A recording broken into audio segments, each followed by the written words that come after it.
അസ്സലാമു അലൈക്കും വറഹ്മത്തുള്ളാഹി വബറകാതുഹു. ബിസ്മില്ലാഹി വൽഹംദുലില്ലാഹി വസ്സലാത്തു വസ്സലാമു അലാ റസൂലില്ലാഹി വഅലാ ആലിഹി വസ്വഹ്ബിഹി അജ്മഈൻ അമ്മാ ബഅദ്. ഇസ്ലാമിക് ഇന്റലക്ച്വൽ ട്രഡീഷനെ കുറിച്ച് ഇവിടെ സംസാരിച്ചവരെല്ലാവരും സൂചിപ്പിച്ചു. വളരെ വൈബ്രൻ്റായ റിഗറസായ ഒരു വൈജ്ഞാനിക പാരമ്പര്യം നമ്മൾക്ക് ഉണ്ടായിരുന്നു എന്ന് പലരും പറഞ്ഞു, എല്ലാവരും പറഞ്ഞു. അപ്പോൾ നിലവിലത് ഏതോ ഒരു തരത്തിൽ നമ്മളുടെ കയ്യിൽ നിന്ന് നഷ്ടപ്പെട്ടു പോയിരിക്കുന്നു എന്ന് നമുക്ക് പറയാൻ സാധിക്കും. അത് മുസ്ലിംകളുടെ നാഗരികതയ്ക്ക് സംഭവിച്ച പലതരത്തിലുള്ള രാഷ്ട്രീയവും സാമൂഹികവും മറ്റു പല കാരണങ്ങളും കൊണ്ടൊക്കെയാണ്. അപ്പോൾ ഈ ഒരു ക്രൈസിസ് മുസ്ലിം സമൂഹത്തിനുണ്ടായിട്ടുണ്ട് എന്ന് പലരും മനസ്സിലാക്കുകയും അതിനെ എങ്ങനെയെങ്കിലും ഒരു പ്രതിരോധം തീർത്ത് നമ്മൾ ആ പാരമ്പര്യം വീണ്ടെടുക്കണം എന്നും ലക്ഷീകരിച്ചുകൊണ്ട് പലരും പ്രവർത്തിച്ചിട്ടുമുണ്ട്. അപ്പോൾ അങ്ങനെയാണ് അതിൻ്റെ പല പ്രവർത്തനങ്ങളുടെ ഭാഗമായിട്ടാണ് 1977 വെച്ചിട്ട് ആദ്യമായിട്ട് first world conference on Muslim education എന്നൊരു കോൺഫറൻസ് നടക്കുന്നത്. മക്കയിൽ വെച്ചിട്ടാണ് നടക്കുന്നത്. നിങ്ങൾ ആ സമയം ഒന്ന് പരിശോധിച്ച് നോക്കിക്കഴിഞ്ഞാൽ 1970 എന്ന് പറഞ്ഞാൽ ഇസ്ലാമിക് എഡ്യൂക്കേഷൻ നമ്മൾ ഇസ്ലാമിക് എപ്പിസ്റ്റമോളജിയുടെയും ഇസ്ലാമിക് ഫണ്ടമെൻ്റൽ പ്രിൻസിപ്പിൾസിൻ്റെയും അടിസ്ഥാനത്തിൽ നമ്മൾ റിവൈവ് ചെയ്യണം എന്ന രീതിയിൽ പലരും വാദിക്കുന്ന, സജീവമായി സമ്മതിച്ചുകൊണ്ടിരുന്നൊരു കാലഘട്ടമായിരുന്നു. ആ പശ്ചാത്തലത്തിലാണ് കോൺഫറൻസ് നടക്കുന്നത്. അവിടെ കൂടിയ എല്ലാ വിദഗ്ധരും, എല്ലാ വിദ്യാഭ്യാസ വിചക്ഷണരും ഒരേപോലെ അഭിപ്രായപ്പെട്ടത് നമ്മൾക്കൊരു എപ്പിസ്റ്റമോളജിക്കൽ ക്രൈസിസ് ഉണ്ട്. നമ്മൾ അറിവുമായി ബന്ധപ്പെട്ട, ജ്ഞാനവുമായി ബന്ധപ്പെട്ടൊരു ക്രൈസിലൂടെയാണല്ലോ കടന്നു പോകുന്നത്. അപ്പോൾ നമുക്ക് അത്തരത്തിലുള്ളൊരു പ്രതിസന്ധി ഉണ്ട്. നമ്മളതിന് ഒരു എപ്പിസ്റ്റമോളജിക്കൽ റവല്യൂഷനിലൂടെ പരിഹാരം കാണണം എന്നാണ്. നമ്മൾ അത്തരത്തിലൊരു വിപ്ലവം നമുക്ക് വേണം എന്നാണ് അവരഭിപ്രായപ്പെട്ടത്. അതിന് എന്തുകൊണ്ടാണ് അത്തരത്തിലുള്ള ക്രൈസിസ് ഉണ്ടായത് എന്ന് നമ്മൾ ആലോചിച്ച് നോക്കുമ്പോൾ നമുക്കറിയാം, കൊളോണിയലിസം ഒരു കാരണമാണ്. മുസ്ലിം രാഷ്ട്രങ്ങളൊക്കെ കോളനിവൽക്കരിക്കപ്പെട്ടു. നമുക്ക് ആ ചരിത്രം എല്ലാവർക്കും അറിയുന്നതാണ്. ആ സമയത്തൊക്കെ ഈ വൈജ്ഞാനിക മേഖലയിൽ ഉണ്ടായിട്ടുള്ള വലിയ പ്രതിസന്ധി, വലിയൊരു തകർച്ച, ആ സമയം ചരിത്രം പഠിച്ചിട്ടുള്ള പലരും സൂചിപ്പിച്ചിട്ടുള്ള കാര്യമാണ്. ഇപ്പോൾ വായിൽ ഹല്ലാക്കൊക്കെ പറയുന്നത് 1826 മുതൽ 1923 വരെ, ഏകദേശം ഒരു 100 വർഷക്കാലം ഈ കൊളോണിയൽ ശക്തികൾ വളരെ ആസൂത്രിതമായി ഇസ്ലാമിക വിദ്യാഭ്യാസം കൈമാറ്റം ചെയ്യപ്പെട്ടുകൊണ്ടിരുന്ന ഈ മദ്രസകൾ, ഹൽക്കകൾ, അങ്ങനെ ഇൽമിനെ അടിസ്ഥാനപ്പെടുത്തി നടന്നിരുന്ന എല്ലാ സ്ഥാപനങ്ങളെയും ആസൂത്രിതമായി തകർക്കാനുള്ള ഒരു ശ്രമം നടത്തിയിട്ടുണ്ട്. അത്തരത്തിലായിരുന്നു അവരുടെ നയപരിപാടികൾ, പോളിസികൾ എന്നായിരുന്നു അദ്ദേഹം പറയുന്നത്. അത് കേവലം ഒരു അഡ്മിനിസ്ട്രേഷൻ്റെ ഈസിന് വേണ്ടി, ഒരു എളുപ്പത്തിന് വേണ്ടി അവരുണ്ടാക്കി വെച്ചതല്ല, മറിച്ച് അതിന് പിന്നിൽ വളരെ ഗൂഢമായിട്ടുള്ള ലക്ഷ്യമുണ്ടായിരുന്നു എന്ന് അദ്ദേഹം പറഞ്ഞു. അതിന് അദ്ദേഹം വിളിക്കുന്ന പേര് ഒരു സ്ട്രക്ചറൽ ജനസൈഡ് എന്നാണ്. ജനസൈഡ് നമുക്കറിയാം, വംശഹത്യ, സമ്പൂർണ്ണമായി ഇല്ലായ്മ ചെയ്യുന്ന ഒരു പ്രവൃത്തി. അപ്പോൾ സ്ട്രക്ചർ എന്ന് പറയുമ്പോൾ ഈ വിജ്ഞാനവുമായി ബന്ധപ്പെട്ടിട്ടുള്ള സ്ട്രക്ചറുകളെ ഈ കോളനൈസേഴ്സ് ഇല്ലായ്മ ചെയ്യുന്നു എന്നർത്ഥത്തിൽ അദ്ദേഹം കോയിൻ ചെയ്തൊരു ടൈമാണ് സ്ട്രക്ചറൽ ജനസൈഡ് എന്ന് പറയുന്നത്. പക്ഷേ അപ്പോൾ ഒരാൾക്ക് മറുപടി പറയാം, കൊളോണിയലിസം കഴിഞ്ഞല്ലോ, അതിൻ്റെ കാലം കഴിഞ്ഞു, ഇന്ന് എല്ലാ മുസ്ലിം രാഷ്ട്രങ്ങളും സ്വതന്ത്ര രാഷ്ട്രങ്ങളാണ്, അപ്പോൾ അവർക്ക് തീരുമാനം എടുക്കാമല്ലോ എന്ന് പറയും. അപ്പോൾ ഈ പോസ്റ്റ് കൊളോണിയൽ തിങ്കേഴ്സ് പറയുന്നൊരു കാര്യം, ഈ കൊളോണിയലിസം കഴിഞ്ഞല്ലോ, നമുക്ക് ഇനി സ്വന്തമായിട്ട് ചിന്തിക്കുകയും ആലോചിക്കുകയും മുന്നോട്ട് പോകാൻ സാധിക്കുമല്ലോ എന്ന് പറയുമ്പോൾ അവർ പറയുന്നത്, കൊളോണിയലിസം കഴിഞ്ഞോ എന്നൊരു ചോദ്യം നമ്മൾ ഒന്നുകൂടെ ആഴത്തിൽ ചിന്തിക്കേണ്ടതാണ്. അവർ ഈ കൊളോണിയലിസത്തെയും കൊളോണിയാലിറ്റി എന്നൊരു സങ്കല്പത്തെയും രണ്ടും ഡിസ്റ്റിങ്വിഷ് ചെയ്ത് വേർതിരിച്ച് അവതരിപ്പിക്കും. കൊളോണിയലിസം എന്ന് പറഞ്ഞാൽ നമുക്കറിയാം ഡയറക്റ്റ് പൊളിറ്റിക്കലായിട്ടുള്ള ഒരു ഡൊമിനേഷനാണ്. എന്നാൽ കൊളോണിയാലിറ്റി എന്ന് പറയുമ്പോൾ ഈ രാഷ്ട്രീയപരമായിട്ടുള്ള അധികാരം അവസാനിച്ചു കഴിഞ്ഞാലും അവിടെ വ്യത്യസ്ത തരം പാറ്റേൺസ് നമ്മുടെ ഈ എഡ്യൂക്കേഷണൽ ഇൻസ്റ്റിറ്റ്യൂഷൻസിൽ, അതേപോലെ പോളിസി മേക്കിങ്ങിൽ, നമ്മളുടെ ചർച്ചകളിലൊക്കെ ആ കൊളോണിയൽ ശക്തികൾ എങ്ങനെയാണോ ചിന്തിച്ചത്, എങ്ങനെയാണോ വിദ്യാഭ്യാസം നേടിയത്, അവരെങ്ങനെയാണോ ആലോചിക്കുന്നത്, ആ രീതിയിൽ ഈ കോളനിവൽക്കരിക്കപ്പെട്ട രാഷ്ട്രത്തിലുള്ളവരും അത്തരത്തിൽ വൈജ്ഞാനികമായി ആലോചിക്കുകയും സമീപിക്കുകയും ചെയ്യുന്നു. ആ ഒരു പ്രതിഭാസത്തെയാണ് കൊളോണിയാലിറ്റി എന്നൊരു പറയുന്നത്. കാരണം അങ്ങനെ കോളനൈസ് ചെയ്യപ്പെട്ട രാജ്യങ്ങളിലുള്ളവർ ചിന്തിക്കാനാണ് ഈ കോളനി വൽക്കരിച്ച രാഷ്ട്രങ്ങൾ, പ്രത്യേകിച്ച് യൂറോപ്പും വെസ്റ്റും ഒക്കെ അവിടുത്തെ സംവിധാനങ്ങളെ സൃഷ്ടിച്ചു വെച്ചത് എന്ന രീതിയിൽ അവർ പറയുന്നു. ഇതിനെ പലരും എപ്പിസ്റ്റമിക് കൊളോണിയലിസം എന്ന് പറയും. എപ്പിസ്റ്റമിക് കൊളോണിയലിസം എന്ന് പറയുമ്പോൾ ഈ അധികാരത്തിന് വിധേയരായിട്ടുള്ള, ഈ കൊളോണിയലിസത്തിന് വിധേയരായിട്ടുള്ള ആളുകൾ അവരുടെ സ്വന്തം വൈജ്ഞാനിക പാരമ്പര്യം, ഇപ്പോൾ ഉദാഹരണം മുസ്ലിങ്ങൾ എടുത്താൽ മുസ്ലിങ്ങളുടെ വൈജ്ഞാനികമായിട്ടുള്ള ഇൻ്റലക്ച്വൽ ട്രഡീഷനെ അതിനെ ഒരു വലിയ കാര്യത്തിൽ പരിഗണിക്കാൻ സാധിക്കാത്ത രൂപത്തിൽ, മറിച്ച് വെസ്റ്റിൻ്റെ കാഴ്ചപ്പാടുകളെ, അവരുടെ വിജ്ഞാനത്തെ, അറിവുകളെ വലിയ രീതിയിൽ എന്തോ വലിയ സംഭവമായിട്ട് കാണുന്ന ഒരു അവസ്ഥാവിശേഷം ഉണ്ടാവുക. അതിനാണ് എപ്പിസ്റ്റമിക് കൊളോണിയലിസം എന്ന് പറയുന്നത്. അത് വളരെ സ്വാഭാവികമായി ഉണ്ടാകുന്നതല്ല, മറിച്ച് ഈ കൊളോണിയലിസത്തിൻ്റെ ഒരു ബാക്കിപത്രമായി ഉണ്ടാകുന്ന പ്രതിഭാസമാണ്. അതിനാണ് എപ്പിസ്റ്റമിക് കൊളോണിയലിസം എന്ന് പറയുന്നത്. അതിൻ്റെ കുറച്ച് വിശദാംശം പറഞ്ഞപ്പോൾ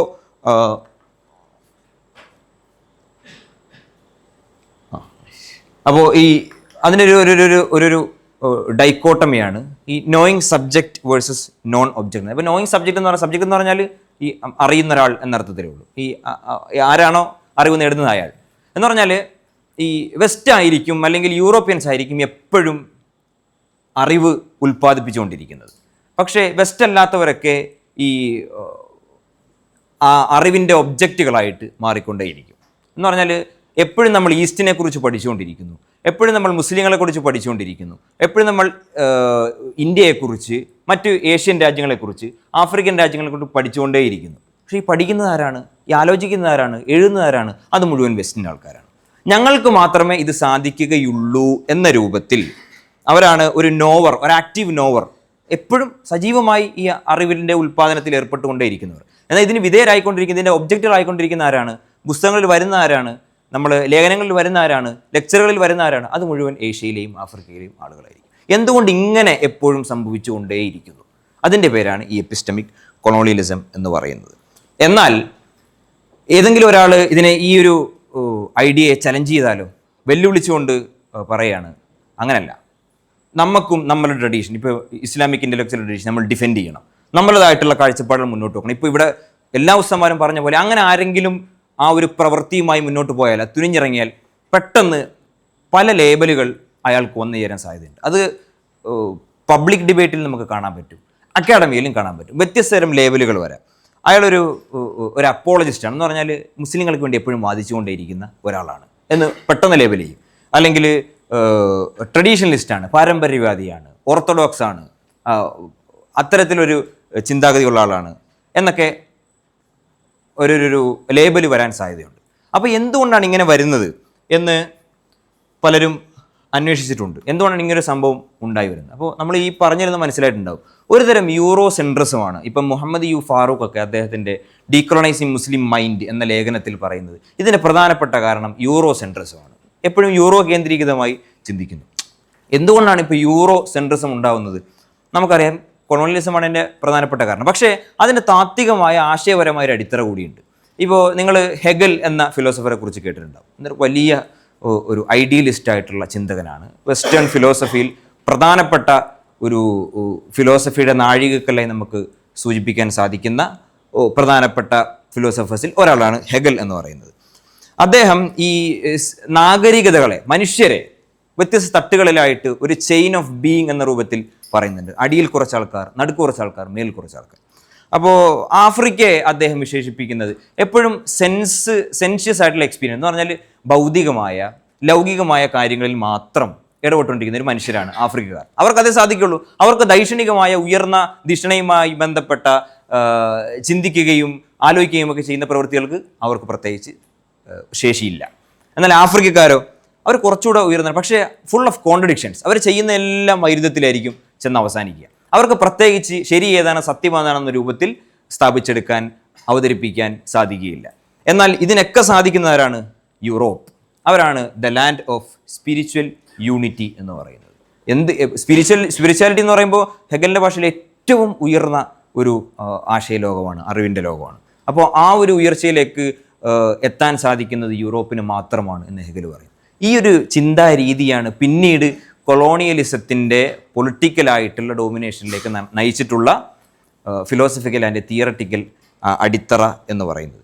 അപ്പോൾ ഇത്തരത്തിൽ ചിന്തിക്കുമ്പോൾ ഇപ്പോൾ യൂറോപ്പിന് മാത്രമേ സാധിക്കുള്ളൂ.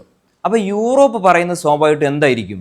ലോകത്തിലുള്ള എല്ലാവരിലേക്കും നമുക്ക് അപ്ലൈ ചെയ്യാൻ പറ്റുന്ന സിദ്ധാന്തങ്ങളായിരിക്കും. ഒരുതരം യൂണിവേഴ്സാലിറ്റി. യൂണിവേഴ്സൽ എന്ന് പറയുമ്പോൾ എന്താണ്? യൂണിവേഴ്സിൽ മുഴുവൻ നമുക്ക് അപ്ലൈ ചെയ്യാൻ പറ്റുന്നത്. അപ്പോൾ ഒരുതരം യൂണിവേഴ്സാലിറ്റി അതിന് വന്നു കഴിഞ്ഞു. യൂറോപ്പ് പറയുന്നത് എന്തോ അത് യൂണിവേഴ്സൽ, യൂറോപ്പ് പറയുന്നത് എന്തോ അത് ഒബ്ജക്റ്റീവ്, യൂറോപ്പ് പറയുന്നത് എന്തോ അത് ട്രൂത്ത് ആയി മാറുന്ന ഒരവസ്ഥാവിശേഷം ഉണ്ടായി വരുന്നുണ്ട്. പക്ഷേ ഇതേ യൂറോപ്പാണ് സ്ലേവറി, നമുക്കറിയാം ആഫ്രിക്കൻ ആ ഒരു സ്ലേവ് ട്രേഡിനെ കുറിച്ച്, അതിൻ്റെ ചരിത്രത്തെക്കുറിച്ച് അതുണ്ടാക്കിയത്. ലോകത്ത് ഇന്നും അവസാനിക്കാത്ത ജനോസൈഡുകൾ ഉണ്ടാക്കിയതാരാണ്? വെസ്റ്റാണ്. ഇന്നും ഫലസ്തീൻ നമ്മൾ കണ്ടുകൊണ്ടേയിരിക്കുകയാണ്. അതിൻ്റെ കാരണം ഈ വെസ്റ്റാണ്. അവസാനിക്കാത്ത യുദ്ധങ്ങൾ, 1-ാം ലോക മഹായുദ്ധം, 2-ാം ഇന്നും ഇറാനിൽ സംഭവിക്കുന്നത് എന്താ നമുക്കറിയാം. അതിൻ്റെയും കാരണം ആരാണ്? വെസ്റ്റാണ്. അങ്ങനെ റേസിസം വെസ്റ്റാണ്. മാത്രമല്ല എൻവയോൺമെൻറ്റിനോട് എക്കോസൈഡ് എന്നൊരു ടേം തന്നെയുണ്ട്. എക്കോസൈഡ് എന്ന് പറയുമ്പോൾ നമുക്കറിയാം ജനോസൈഡ് പോലെ എക്കോസൈഡ്, എൻവയോൺമെൻറ്റിനെ എക്കോളജിയെ കംപ്ലീറ്റായി ജനോസൈഡിന് വിധേയമാക്കുന്ന പ്രവൃത്തി. അതും ആരുടെ പ്രവൃത്തിയുടെ ഫലമാണ്? യൂറോപ്പിൻ്റേതാണ്, അത്തരത്തിലാണ് എന്ന്. അപ്പോൾ ആ ഒരു കോൺട്രഡിക്ഷൻ എപ്പോഴും എന്ന് പറഞ്ഞാൽ അറിവിൻ്റെ കാര്യത്തിൽ എപ്പോഴും ഒബ്ജക്റ്റീവായിട്ടും യൂണിവേഴ്സലായിട്ടും ട്രൂ ആയിട്ടും ഫാക്റ്റുകളായിട്ടും മാത്രം ബന്ധപ്പെട്ടിരിക്കുന്ന ഒരു ടീം, പക്ഷേ അവരുടെ പ്രവൃത്തി മുഴുവൻ എന്തായി മാറുന്നു? ഇതിനൊന്നും യോജിക്കാത്ത ഏറ്റവും കിരാതമായിട്ടുള്ള കാര്യങ്ങളാണ്. ഈ ഒരു കോൺട്രഡിക്ഷൻ അതിൽ ഉണ്ട് എന്ന് നമ്മൾ മനസ്സിലാക്കണം. ഇനി ഇവരിപ്പോൾ ഇങ്ങനെയാണ് ചിന്തിക്കുന്നത്, യൂണിവേഴ്സലാണ്, ഫാക്റ്റാണ്, ഒബ്ജക്റ്റീവാണ്, അങ്ങനെ മാത്രമാണ് ചിന്തിക്കുന്നത്. പക്ഷേ അവർ അത് മാത്രമല്ല ചെയ്യുന്നത്. തങ്ങളുടേത് ഉന്നതമാണെന്ന് പറയുക മാത്രമല്ല, തങ്ങളുടേതല്ലാത്തത് നമുക്കൊരിക്കലും സ്വീകരിക്കാൻ പറ്റുന്നതല്ല എന്നും പറയുന്നു. അങ്ങനെ അവരെവിടെയൊക്കെ കോളനൈസേഷൻ നടത്തിയോ അവിടുത്തെയൊക്കെ ഇൻ്റലക്ച്വൽ ട്രഡീഷൻ അവർ സമ്പൂർണ്ണമായി ഇല്ലായ്മ ചെയ്യാൻ ശ്രമിച്ചു. അതിനെയൊക്കെയാണ് ഈ പല സോഷ്യോളജിസ്റ്റ് ആയിട്ടുള്ള ഡിസൂസ അദ്ദേഹം എപ്പിസ്റ്റമിസൈഡ് എന്ന് പറയുന്നത്. വ്യത്യസ്ത നോളജ് ട്രഡീഷനെ അവർ ഡിസ്ട്രോയ് ചെയ്ത് കളഞ്ഞിരിക്കുന്നു എന്ന് പറയുന്ന deliberate deconstruction of non western knowledge systems അവർ സമ്പൂർണ്ണമായി നശിപ്പിക്കുന്നു. എങ്ങനെയാണ്? അതിനെ ഇഗ്നോറൻസ്, ഇതൊക്കെ അവരൊന്നും അറിവല്ല, ഇതൊക്കെ അജ്ഞതയാണ്, സമ്പൂർണ്ണമായ അന്ധകാരത്തിൽ പെട്ടുകിടക്കുന്നതാണ് എന്ന് വിശേഷിപ്പിച്ചുകൊണ്ട് അതിനെയൊക്കെ ഇല്ലായ്മ ചെയ്യുന്ന ഒരവസ്ഥ. അപ്പോൾ ഇങ്ങനെയാണ് നമ്മുടെ ലോകത്ത് സംഭവിക്കുന്നതെങ്കിൽ സ്വാഭാവികമായിട്ടും നമ്മൾ ഉദാഹരണത്തിന് നമ്മുടെ കാര്യം എടുക്കാം, മുസ്ലിങ്ങൾ. നമ്മളുടെ അറിവ്, നമ്മളുടെ വിജ്ഞാനം, ഇതൊന്നും എന്തല്ല? യൂണിവേഴ്സലോ ഒബ്ജക്റ്റീവോ ട്രൂത്തോ ഒന്നുമല്ല. അപ്പോൾ സ്വാഭാവികമായിട്ടും എന്താണ് യൂണിവേഴ്സൽ? അത് യൂറോപ്പ് മുന്നോട്ട് വെക്കുന്ന കാഴ്ചപ്പാടുകളാണ്. അപ്പം നമ്മൾ ഒരു ഒബ്ജക്റ്റീവായി ചിന്തിക്കണമെങ്കിൽ എന്ത് സ്വീകരിക്കേണ്ടി വരും? യൂറോപ്പിൻ്റെ മെത്തഡോളജി സ്വീകരിക്കേണ്ടി വരും. അപ്പം നമ്മളുടെ എക്സ്പീരിയൻസ്, നമ്മളുടെ അനുഭവങ്ങൾ, നമ്മളുടെ അറിവ്, നമ്മളുടെ വൈജ്ഞാനികമായ പാരമ്പര്യം, അതിനെ നമ്മൾ ശരിയായി സ്ഥാപിക്കണമെങ്കിൽ, നമ്മൾ സത്യമാണെന്ന് സ്ഥാപിക്കണമെങ്കിൽ ആരുടെ ഫ്രെയിംവർക്ക് ഉപയോഗിക്കേണ്ടി വരും? യൂറോപ്പിൻ്റെ ഫ്രെയിംവർക്ക് ഉപയോഗിക്കേണ്ടി വരും. അതിനെയാണ് മിറാൻഡ ഫ്രിക്കറിനെ പോലുള്ള സ്കോളേഴ്സ് ഹെർമന്യൂട്ടിക്കൽ ഇൻജസ്റ്റിസ് എന്ന് പറയുന്നത്. ഹെർമന്യൂട്ടിക്സ് എന്ന് പറഞ്ഞാൽ നമുക്കറിയാം ആർട്ട് ഓഫ് ഇന്റർപ്രിട്ടേഷൻ എന്നാണ്, വ്യാഖ്യാനം. നമ്മുടെ അറിവ് നമ്മൾ വ്യാഖ്യാനിക്കുന്നു, നമ്മുടെ അനുഭവങ്ങൾ വിശദീകരിക്കുന്നു, അത്രേ ഉള്ളൂ. ഹെർമന്യൂട്ടിക്സ് സിമ്പിളായിട്ട് മനസ്സിലാക്കാം. പക്ഷേ നമുക്ക് നമ്മുടെ പാരമ്പര്യത്തിൽ നിന്ന് ടൂൾസ് ഉപയോഗിക്കാൻ പറ്റുമോ? പറ്റത്തില്ല. കാരണം എന്താ? നമ്മുടെ ഒബ്ജക്റ്റീവ് അല്ല. പക്ഷേ ആരുടെ നമ്മൾ ഉപയോഗിക്കേണ്ടത്?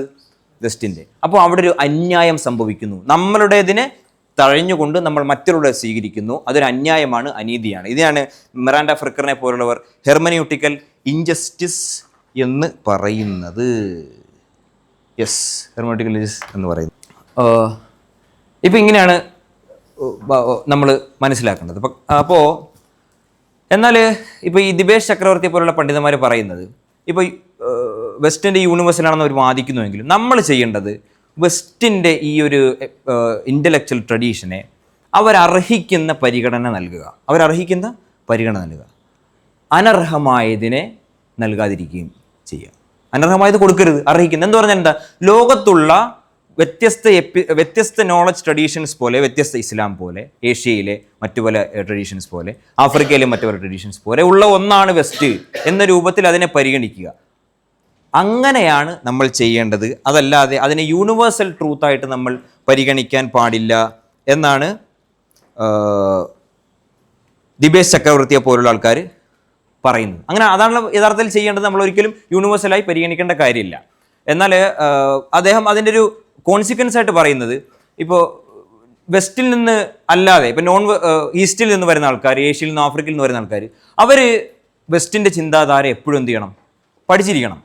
നമ്മളും ആരുടെ ചിന്തകളാണ് പ്രധാനമായും ഈ ഡിഗ്രി വിഷയങ്ങളിൽ, ഇപ്പം സോഷ്യൽ സയൻസ് ആണെങ്കിലും ഹ്യൂമാനിറ്റീസ് ആണെങ്കിലും പഠിക്കുന്ന ആരുടെയാണ്? വെസ്റ്റിൽ നിന്ന് വന്നവരുടെയാണ്. അപ്പോൾ നമ്മൾ അവരുടെ പഠിക്കണം. പക്ഷേ വെസ്റ്റ് നമ്മളുടേത് പഠിക്കുമോ? ഇല്ല. അവർ പഠിക്കുമെന്ന് വെച്ചാൽ അക്കാഡമിയിൽ പഠിക്കുമോ എന്നുള്ളതല്ല, പബ്ലിക് എഡ്യൂക്കേഷനിൽ പൊതുരീതിയിൽ മെജോറിറ്റി ഡോമിനേറ്റഡ് ആയിട്ടുള്ള റിവ്യൂസിൽ അവർ പഠിക്കാറുണ്ടോ? ഇല്ല. അപ്പോൾ അതൊരു പ്രശ്നമാണ്. മാത്രമല്ല, ഈ വെസ്റ്റിന് എവിടെ നിന്നാണ് ഈ ഇത്തരത്തിലുള്ള വലിയ റിഗ്രസ് ആയിട്ടുള്ള ഇൻ്റലക്ച്വൽ ട്രഡീഷൻ ലഭിച്ചത്? അത് ഏഷ്യയിലെയും ആഫ്രിക്കയിലെയും മറ്റു ഇസ്ലാം പോലുള്ള ഇൻ്റലക്ച്വൽ ട്രഡീഷൻസിൻ്റെയും ഭാഗമായി അവർക്ക് ലഭിച്ച അറിവുകളിൽ നിന്നാണ്. പക്ഷെ അവർ ആ കോർട്ടസി, ആ കടപ്പാട് പറയാറുണ്ടോ? ഇല്ല.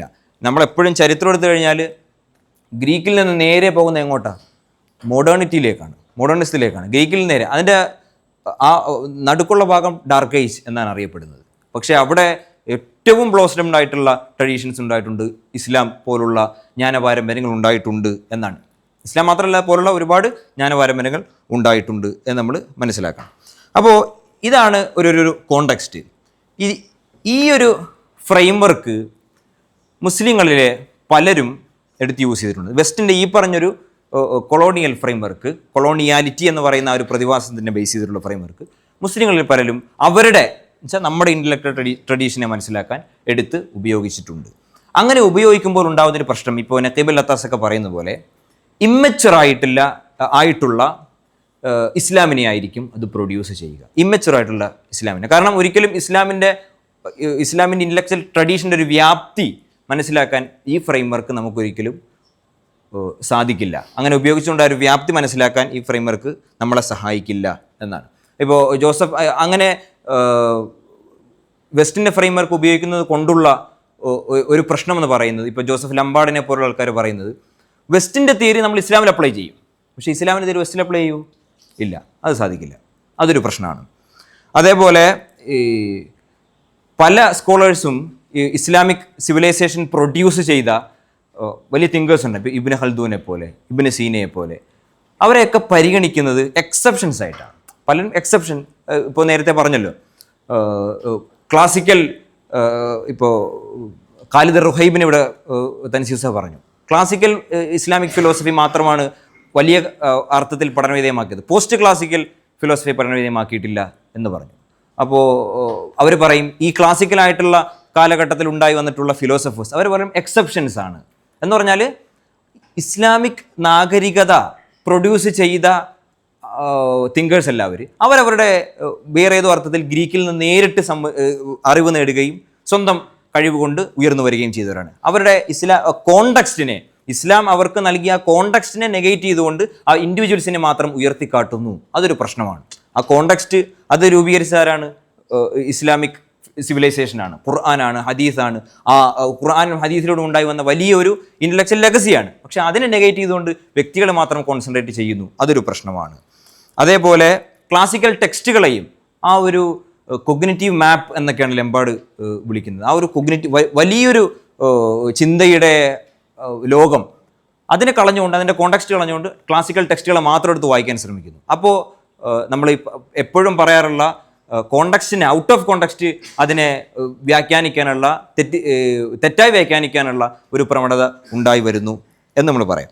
പിന്നെ അതേപോലെ തന്നെ വേറൊരു പ്രശ്നമെന്ന് പറയുന്നത്, ഇസ്ലാമിനെ കുറിച്ച് മുസ്ലിം പണ്ഡിതന്മാർ പറഞ്ഞതൊന്നും സ്വീകരിക്കാതെ സ്വന്തമായി അവരുടെ വ്യാഖ്യാനം മുന്നോട്ട് വെക്കാൻ പലരും ശ്രമിച്ചിട്ടുണ്ട്. ഇസ്ലാമിനെ കുറിച്ച് നമ്മൾ ഏതൊരു ഇൻ്റലക്ച്വൽ ട്രഡീഷനെയും കുറിച്ച് ആ നേറ്റീവായിട്ടുള്ള, ഇൻഡിജിനസ് ആയിട്ടുള്ള അവിടുത്തെ സ്കോളേഴ്സ് പറയുന്നതാണ് സ്വീകരിക്കേണ്ടത്. പക്ഷേ വെസ്റ്റ് ഇസ്ലാമിനെ കുറിച്ച് അങ്ങനെയല്ല മനസ്സിലാക്കിയിട്ടുള്ളത്. മറിച്ച് വെസ്റ്റേൺ സ്കോളേഴ്സ്, ഓറിയന്റലിസ്റ്റുകൾ കാര്യമായി, ഓറിയന്റലിസ്റ്റ് കംപ്ലീറ്റ് ജനറലായിട്ട് പറയല്ല, ഏർലി ഓറിയന്റലിസ്റ്റ് സ്കോളേഴ്സ് ചെയ്തിട്ടുള്ളത് അവരുടെ സ്വന്തം വ്യാഖ്യാനങ്ങൾ നൽകുന്നു. മറിച്ച് നേറ്റീവായിട്ടുള്ള സ്കോളേഴ്സിനെ അവർ പരിഗണിക്കാറില്ല. അപ്പോൾ നേറ്റീവിനൊക്കെ അവർ വിളിക്കുക വളരെ നെയ്വ് എന്നാണ്.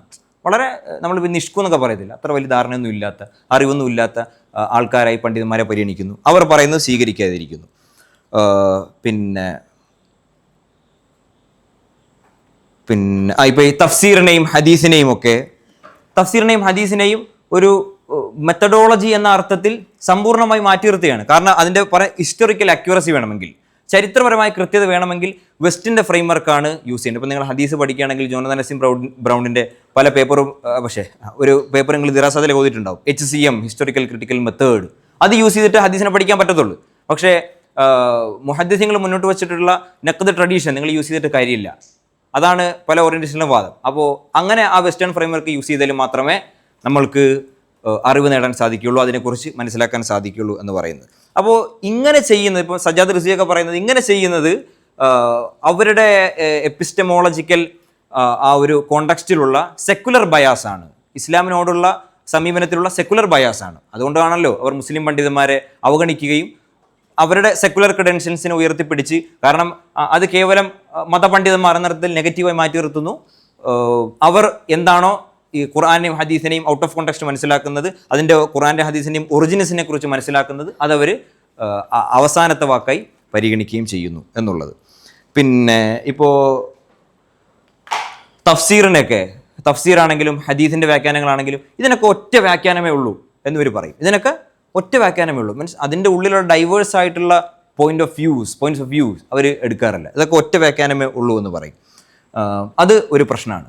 പിന്നെ മാത്രമല്ല, ഇവർ ഈ ഹദീസിനോടും ഖുർആാനോടും തഫ്സീറിനോടും ഒരു നിലപാടും പ്രധാനമാണ്. കാരണം ഈ മോഡേൺ നോളജിൻ്റെ ഒരു ഹൈറാർക്കി എന്ന് പറയുന്നത് ഇപ്പോൾ അഗസ്റ്റേ കോംറ്റേക്ക് മുന്നോട്ട് വെച്ചിട്ടുള്ള ഒരു കാഴ്ചപ്പാടുണ്ട്. ആദ്യം മനുഷ്യന്മാർ ചിന്തിക്കുന്നത് തിയോളജിക്കലായിട്ടാണ്, പിന്നെ മനുഷ്യന്മാർ ചിന്തിക്കുന്നത് മെറ്റാഫിസിക്കലായിട്ടാണ്, ഫിലോസഫി ഉണ്ടാവും, പിന്നെ മനുഷ്യന്മാർ ചിന്തിക്കുന്നത് സയൻറ്റിഫിക്കലായിട്ടാണ്. അപ്പോൾ ശാസ്ത്രം ഏറ്റവും ടോപ്പിൽ വന്ന് നിൽക്കും എന്നുള്ളൊരു കാഴ്ചപ്പാട്. അപ്പോൾ ഇതിനെ ഈ പോസ്റ്റ് കൊളോണിയൽ തിങ്കറായിട്ടുള്ള നേരത്തെ നമ്മൾ സൂചിപ്പിച്ച ഡിസൂസ, അദ്ദേഹം ഒരു അബീസൽ ലൈൻ എന്ന് പറയുന്നത്, അപ്പോൾ അബീസ് എന്ന് പറഞ്ഞാൽ വലിയൊരു കുഴി എന്നാണ്, അബീസ് എന്ന് പറഞ്ഞാൽ വലിയൊരു കുഴി എന്നാണ്. അപ്പോൾ അബീസൽ ലൈൻ എന്ന് പറഞ്ഞാൽ അബീസൽ ലൈൻ എന്ന് പറഞ്ഞാൽ ഒരു ആഴത്തിലുള്ള വര എന്നാണ്. എന്ന് പറഞ്ഞാൽ ഒരു വര വരച്ചിട്ട് അതിൻ്റെ ഇപ്പുറത്ത് ഈ വെസ്റ്റിൻ്റെ ഫിലോസഫിയെയും സയൻസിനെയും ഒക്കെ ഇവർ സ്ഥാപിക്കും. അതിനകത്ത് ഇപ്പുറത്തെ എന്തായിരിക്കും ഈ പറയുന്ന ഇസ്ലാമിക് അല്ലെങ്കിൽ കൊളനൈസ്ഡ് ചെയ്യപ്പെട്ട രാജ്യങ്ങളിലെ ഇൻ്റലക്ച്വൽ ട്രഡീഷൻസിൻ്റെ എല്ലാ അണ്ടർസ്റ്റാൻഡിങ് മെത്തേഡ്സിനെയും, അത് നമ്മുടെ കോൺടെക്സ്റ്റിൽ പറഞ്ഞാൽ ഖുർആനും ഹദീസും അതിനെയൊക്കെ ഇടും. എന്നിട്ട് പറയും ഇത് നമ്മൾ എന്താക്കാൻ പറ്റത്തില്ല, കാര്യങ്ങൾ മനസ്സിലാക്കാൻ ഉപയോഗിക്കാൻ പറ്റത്തില്ല, മറിച്ച് വെസ്റ്റ് മുന്നോട്ട് വെക്കുന്ന ഫ്രെയിം വർക്കുകൾ, അത് ഇപ്പോഴത്തെ ഒരു കോൺടെക്സ്റ്റ് നമുക്ക് അങ്ങനെ പറയാം. അല്ലെങ്കിൽ പൊതുവെ സയൻസിനെയും ഫിലോസഫിയും ഒക്കെ മാത്രമേ, അവർ പറയുന്ന ഫിലോസഫിയൊക്കെ മാത്രമേ യൂസ് ചെയ്യാൻ പറ്റുകയുള്ളൂ എന്ന് പറയും. അപ്പോൾ അതിൻ്റെ ഒരു വലിയ കോൺസിക്വൻസ് ആയിട്ട് വരുന്നതാണ് നോൺ തിയോളജിക്കൽ റീഡിങ്സ് ഇവർ ഖുർആനെയും ഹദീസിനെയും മനസ്സിലാക്കാൻ ഉപയോഗിക്കുന്നു. നോൺ തിയോളജിക്കൽ റീഡിങ്സ് എന്ന് പറഞ്ഞാൽ നമ്മൾ ഇസ്ലാമിക് തിയോളജി നേരിട്ട് കൈകാര്യം ചെയ്യുന്ന ഖുർആനും ഹദീസും ഒക്കെ വ്യാഖ്യാനിക്കുന്ന ഗ്രന്ഥങ്ങൾ ഇവർ സമ്പൂർണ്ണമായിട്ട് ഒഴിവാക്കും. എന്നിട്ട് ഈ പറയുന്ന ഉലമാക്കൾ അല്ലാതെ എഴുതിയിട്ടുള്ള വ്യാഖ്യാനങ്ങളുണ്ടാവും. ഇപ്പോൾ ഓറിയന്റലിസ്റ്റുകൾ നൽകിയിട്ടുള്ള വ്യാഖ്യാനങ്ങളുണ്ടാവും, അതിന് ഇവർ ഉൾപ്പെടുത്തുകയും ചെയ്യുന്നു. അത് ഈ ഓറിയന്റലിസത്തിൽ തന്നെ ലേറ്ററായിട്ട് വന്നിട്ടുള്ള പല ആൾക്കാരിലും സംഭവിക്കുന്ന ഒരു പ്രവണതയാണ് എന്ന് ജോസഫ് ലംബാർഡൊക്കെ സൂചിപ്പിക്കും. നമ്മൾ റീസെൻ്റ് ആയിട്ട് വന്നു പോയ ഓറിയന്റലിസ്റ്റുകൾ പോലും അവരുടെ കാഴ്ചപ്പാടിൽ പോലും ഉള്ളതാണ് എന്ന് അദ്ദേഹമൊക്കെ പറയാറുണ്ട്. അപ്പോൾ അവർ ചെയ്യുന്നത് ഇപ്പോൾ നമ്മുടെ മുഹദ്ദിസീങ്ങളെ മുഫസ്സിറുകളെ ഒന്നും കോട്ട് ചെയ്തില്ല, അവർ മുഴുവൻ കോട്ട് ചെയ്യുന്നത് ഓറിയന്റലിസ്റ്റുകളെ അല്ലെങ്കിൽ മോഡേൺ ആയിട്ടുള്ള നമ്മൾ പറയുന്ന സോക്കോൾഡ് മോഡേൺ ആയിട്ടുള്ള സ്കോളേഴ്സിനെ മാത്രമാവും. അപ്പോൾ അതാണ് ഈ നോൺ തിയോളജിക്കൽ എന്ന റീഡിങ്സ് എന്നുകൊണ്ട് ഉദ്ദേശിക്കുന്നത്. അപ്പോൾ അതിൻ്റെ പ്രശ്നം എന്താണ്?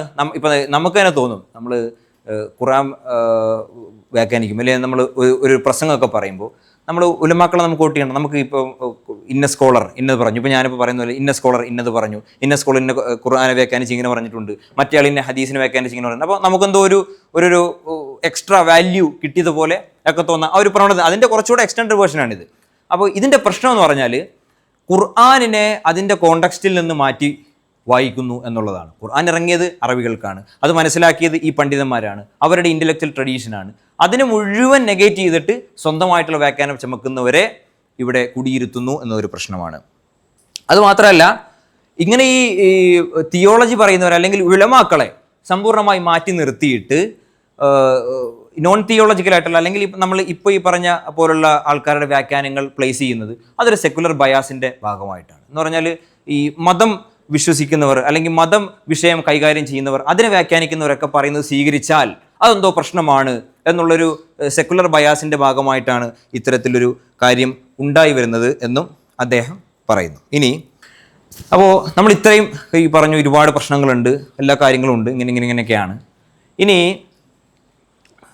ഇത് വെസ്റ്റിൻ്റെ ഒരു ബ്ലാങ്കറ്റ് റിജക്ഷനാണ്. എന്ന് പറഞ്ഞാൽ വെസ്റ്റ് എന്ത് പറഞ്ഞാലും അതിനെയൊക്കെ നെഗേറ്റ് ചെയ്ത് കളയണം എന്ന അർത്ഥത്തിൽ മനസ്സിലാക്കാൻ പാടില്ല. കാരണം ഞാനിപ്പോൾ ഈ പറഞ്ഞ ഇപ്പോൾ ഇവിടെ തന്നെ കോട്ട് ചെയ്തിട്ടുള്ള വളരെ കുറച്ചല്ല, ഇപ്പോൾ Joseph Lumbard, Sajjad Rizvi, Miranda Fricker, D'Souza പോലുള്ള ആൾക്കാരൊക്കെ അവരെല്ലാം വെസ്റ്റേൺ അക്കാഡമിയുടെ പ്രൊഡക്റ്റുകളാണ്. എല്ലാവരും വെസ്റ്റേൺ അക്കാഡമിയുടെ പ്രൊഡക്റ്റുകളാണ്. അവരാണ് ഈ വെസ്റ്റിനെ എന്ത് ചെയ്തിട്ടുള്ളത്? ക്രിട്ടിസൈസ് ചെയ്തിട്ടുള്ളത്.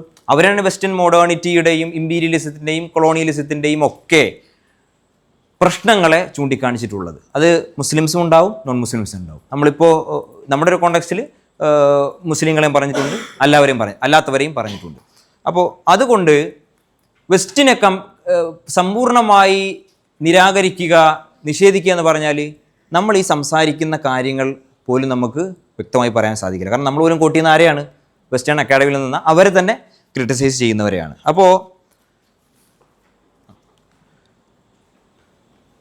അപ്പോൾ അങ്ങനെ നമുക്കൊരിക്കലും ചെയ്യാൻ സാധിക്കില്ല. ഇനി നമ്മളൊരു കാര്യം മനസ്സിലാക്കണം, ഇപ്പോൾ വെസ്റ്റേൺ അക്കാഡമിയെ പ്രൊഡ്യൂസ് ചെയ്തു എന്ന് പറയണല്ലോ. അപ്പോൾ ഇവിടെ ഒരു ഹിസ്റ്റോറിക്കൽ കോൺട്രഡിക്ഷൻ കൂടെ ഉണ്ട്. കാരണം വെസ്റ്റിന് എങ്ങനെയാണ് സമ്പത്ത് കിട്ടിയത്? വെസ്റ്റിന് സമ്പത്ത് കിട്ടിയത് എങ്ങനെയാണ്? അവർ കോളനൈസ് ചെയ്യുന്നു, ഓരോ രാജ്യങ്ങളിൽ നിന്ന് ലൂട്ട് ചെയ്യുന്നു എന്ന് പറഞ്ഞാൽ കൊള്ളയടിച്ചും കട്ടെടുത്തും ആൾക്കാരെ കൊന്നും കൊലപ്പെടുത്തിയൊക്കെയാണ് അവർ ഈ സമ്പത്ത് മുഴുവൻ പട്ടിയെപ്പോലെ പണിയെടുപ്പിച്ചാണ് ഈ സമ്പത്ത് മുഴുവൻ ഉണ്ടാക്കിയത്. ഈ സമ്പത്ത് വെച്ചിട്ടാണ് അവരെന്ത് ചെയ്തത്? യൂണിവേഴ്സിറ്റികൾ ഉണ്ടാക്കിയത്. ആ യൂണിവേഴ്സിറ്റികളിൽ നിന്നാണ് എന്ത് വരുന്നത്? അക്കാഡമിഷ്യന്മാരുണ്ടാകുന്നത്. അവർ തന്നെയാണ് ആരെ വിമർശിക്കുന്നത്? അവർ ചെയ്ത ഈ പ്രവൃത്തി. അപ്പോൾ ഇതിലും വേറൊരു കൗതുകകരമായിട്ടുള്ള കോൺട്രഡിക്ഷൻ ഉണ്ട്. അപ്പോൾ ഈ ഒരു കോൺട്രഡിക്ഷനെയൊക്കെ നമ്മൾ ഈ കാര്യം മനസ്സിലാക്കുമ്പോൾ പരിഗണിക്കണം. അവർ ചെയ്ത ക്രൂരതകളിൽ നിന്ന് വലിയ വിഭവങ്ങൾ ഉണ്ടാവുന്നു, സ്ഥാപനങ്ങൾ ഉണ്ടാവുന്നു. ആ സ്ഥാപനങ്ങളിൽ നിന്ന് പഠിച്ചിറങ്ങുന്നവർ അവരെ തന്നെ എന്ത് ചെയ്യുന്നു? വിമർശിക്കുകയും ചെയ്യുന്നു. അപ്പോൾ അങ്ങനെ ഒരു കോൺട്രഡിക്ഷൻ, ഗ്ലെയറിംഗ് ആയിട്ടുള്ള കോൺട്രഡിക്ഷൻ ഇങ്ങനെയുണ്ട്. അപ്പോൾ നമ്മളിവിടെ എന്താണ് ചെയ്യേണ്ടത്? ഇപ്പോൾ എല്ലാ ഉസ്താദന്മാരും സംസാരിച്ചവരൊക്കെ നമ്മൾ ചെയ്യണം അല്ലേ? അത് കേട്ടപ്പോൾ എനിക്ക് തന്നെ ഒരു നൊസ്റ്റാൾജിയ തോന്നി. ഇവിടെ നിന്ന് അയ്യൂബ് ഉസ്താദും ജലീൽ ഉസ്താദും തനിച്ചൊക്കെ ശ്രമിക്കുമ്പോൾ നമ്മൾ അവിടെ നിന്ന് കേൾക്കുന്ന, നമ്മൾ സെമിനാറിലും പള്ളിയിരുന്ന് ആ സംസാരത്തിൽ കേൾക്കുന്നവർ വലിയൊരു താല്പര്യം നമുക്ക് തോന്നി, വീണ്ടും ഇങ്ങനെ ചെയ്യണം എന്നുള്ള. അപ്പോൾ നമ്മൾ ചെയ്യണം എന്ന് പറഞ്ഞല്ലോ. എന്തോ ചെയ്യണം? നമ്മൾ വൈജ്ഞാനികമായി ഉണർന്ന് പ്രവർത്തിക്കണം. എന്താണ് നമ്മൾ ചെയ്യേണ്ടത്? നമ്മുടെ മനസ്സിലുണ്ടാവേണ്ടത് ഇപ്പോൾ നിങ്ങൾക്ക് കാണാം, ഒരു അൺതിങ്കിങ് ഡൊമിനൻ്റ് ക്രൈറ്റീരിയാസ്. ഈ നമ്മുടെ മുന്നിലുള്ള ഡൊമിനൻ്റ് ആയിട്ടുള്ള, ഇപ്പോൾ നമ്മൾ പറഞ്ഞ ഈ വെസ്റ്റേൺ ഫ്രെയിംവർക്കിൻ്റെ കാഴ്ചപ്പാടിലുള്ള കാര്യങ്ങളെ നമ്മൾ അൺലേൺ ചെയ്യുക, അത് ഒഴിവാക്കുക. എന്നിട്ട് വേറെ പല കാര്യങ്ങളാണ് നമ്മളുടെ ചിന്തയുടെ മാനദണ്ഡമായിട്ട്, അറിവിൻ്റെ മാനദണ്ഡമായി നമ്മൾ പ്ലേസ് ചെയ്യേണ്ടത്. ഇപ്പോൾ നമ്മൾ പറഞ്ഞു, ഇപ്പോൾ ഹെഗല് ഇങ്ങനെ യൂറോപ്പിനെ പ്ലേസ് ചെയ്തു. അപ്പോൾ ആ യൂറോപ്പാണ് ഏറ്റവും മാനവികം, ഏറ്റവും പരിഷ്കൃതം, ഏറ്റവും ആധുനികം. അത് മുമ്പത്തെ കാലത്തല്ല, ഇന്നും അങ്ങനെ തന്നെയാണ് നടക്കുന്നത്. ഇന്നും അങ്ങനെ തന്നെയാണ് മനുഷ്യന്മാരുടെ മനസ്സിൽ ഒരു പബ്ലിക് പെർസെപ്ഷൻ എന്നുള്ളത്.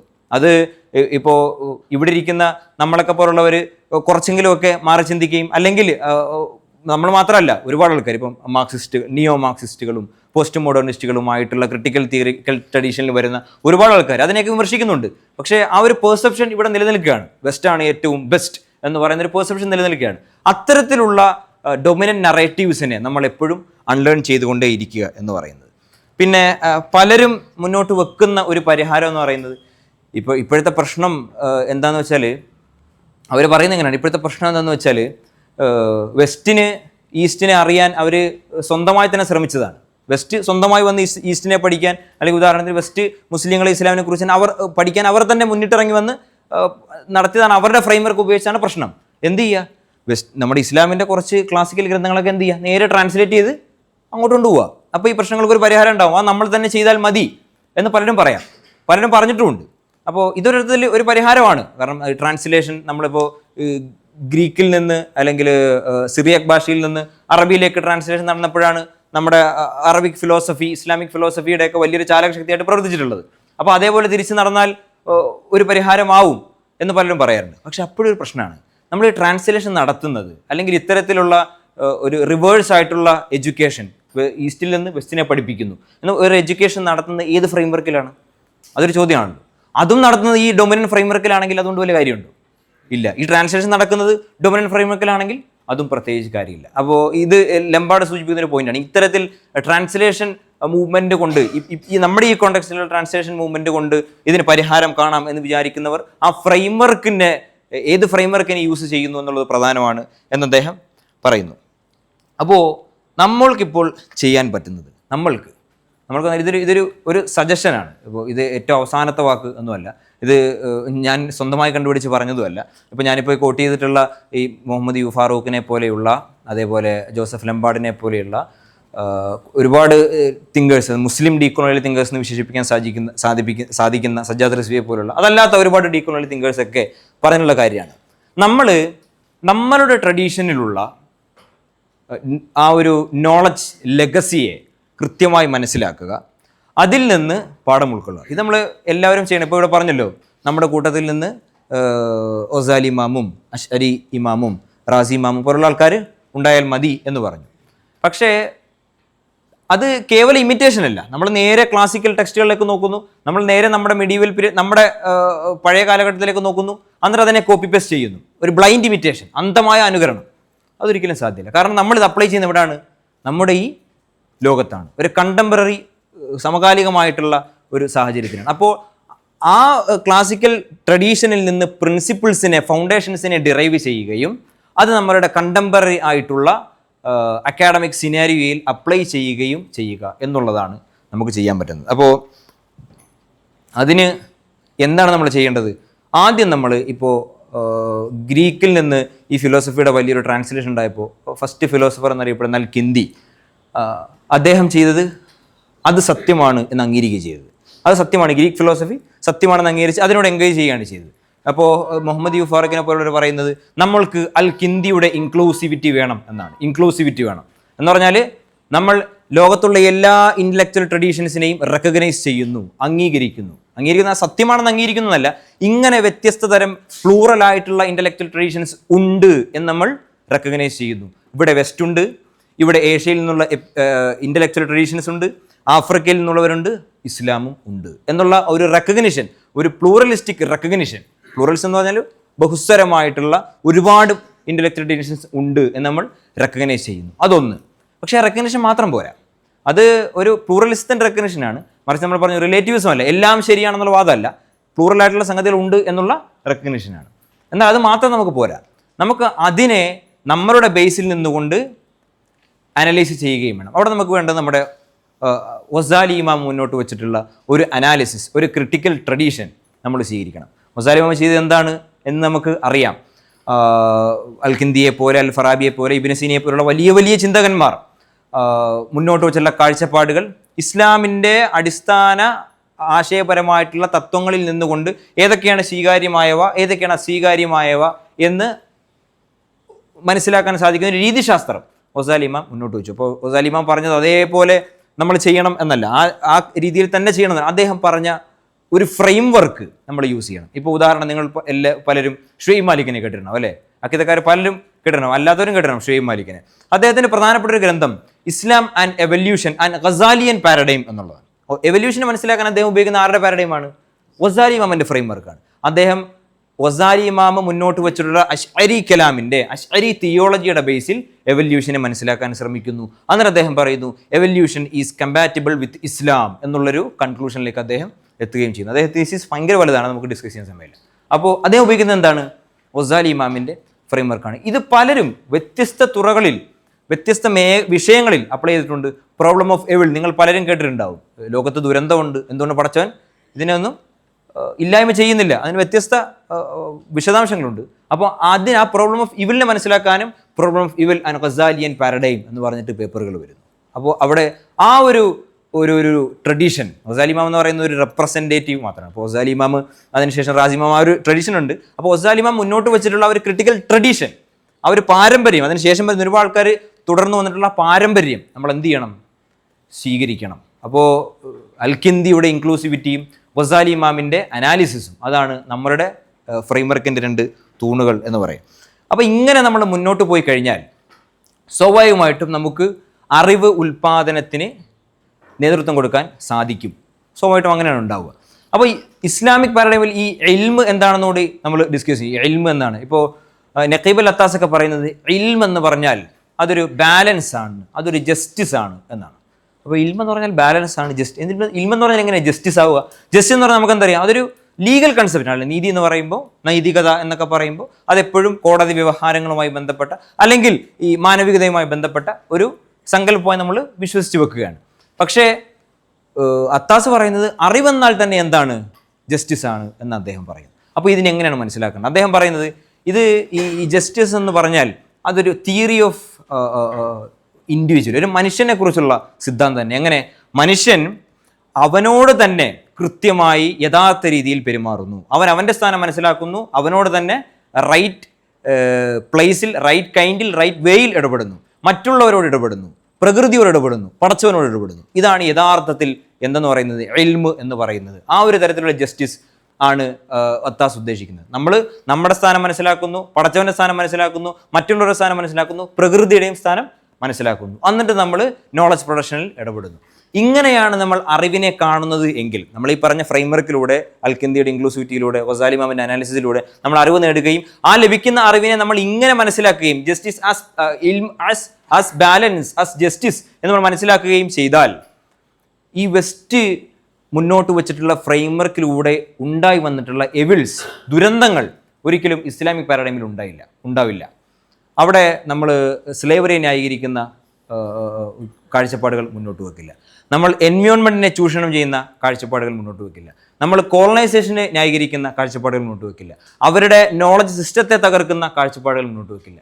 എപ്പോഴും മനുഷ്യരെ, സ്വന്തത്തെ, മറ്റുള്ളവരെ അവരുടെ സ്ഥാനത്ത് യഥാർത്ഥ രീതിയിൽ മനസ്സിലാക്കുകയും പ്രകൃതിയെ മനസ്സിലാക്കുകയും അവിടെയൊക്കെ ഒരു തിയോളജിക്കൽ പ്രസൻസ് എല്ലാത്തിലും ഉണ്ടാവും, പടച്ചവൻ എന്നുള്ളൊരു കാഴ്ചപ്പാട് എല്ലാത്തിലും ഉണ്ടാവും. അങ്ങനെയാണ് നമ്മൾ അറിവിനെ കാണേണ്ടത് എന്നും അദ്ദേഹം പറയുന്നു.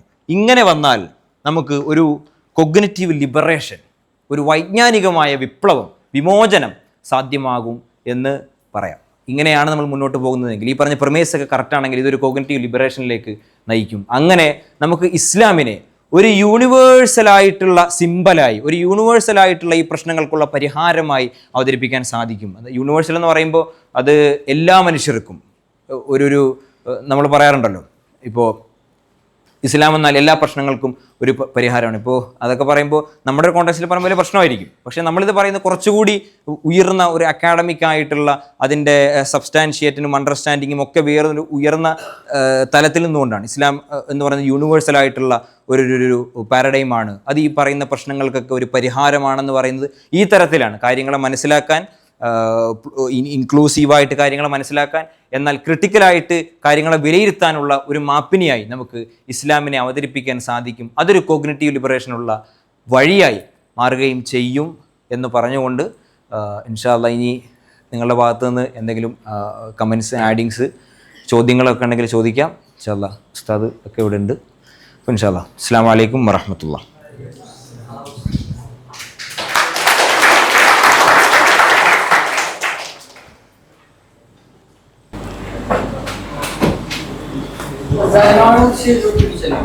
അപ്പോൾ അത് സംബന്ധിയായിട്ടൊരു ബെസ്റ്റ് ആർട്ടിക്കിളിൽ ഒരു റീഡിങ്സ് ഉണ്ടായിരുന്നു.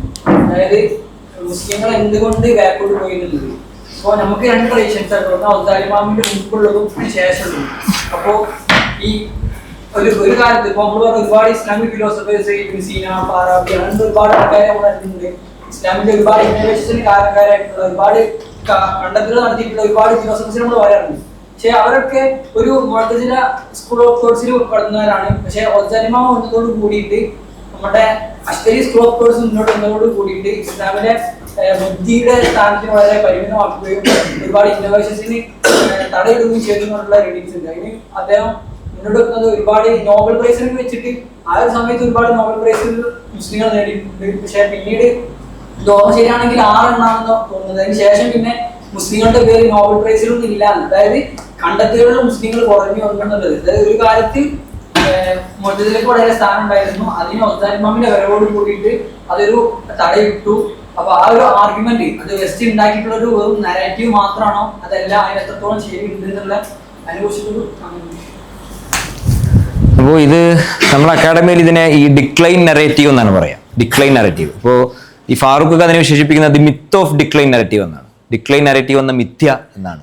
സത്യം പറഞ്ഞാൽ ഇത് ഓറിയന്റലിസ്റ്റുകൾ പണ്ട് മുതലേ ഇസ്ലാമിനെ പഠിച്ച്, ഇസ്ലാമിക് ഫിലോസഫിയൊക്കെ പഠിച്ച് അവർ ഇങ്ങനെ മുന്നോട്ട് പോകുമ്പോൾ പറഞ്ഞിട്ടുള്ള ആർഗ്യുമെൻ്റാണ്. ഗസാലി ഇമാം വന്നിട്ടാണ് ഈ യുക്തിചിന്തയെ, അതേപോലെ ശാസ്ത്രീയമായിട്ടുള്ള പുരോഗതിയെ ഒക്കെ ഇല്ലായ്മ ചെയ്തത് എന്ന്.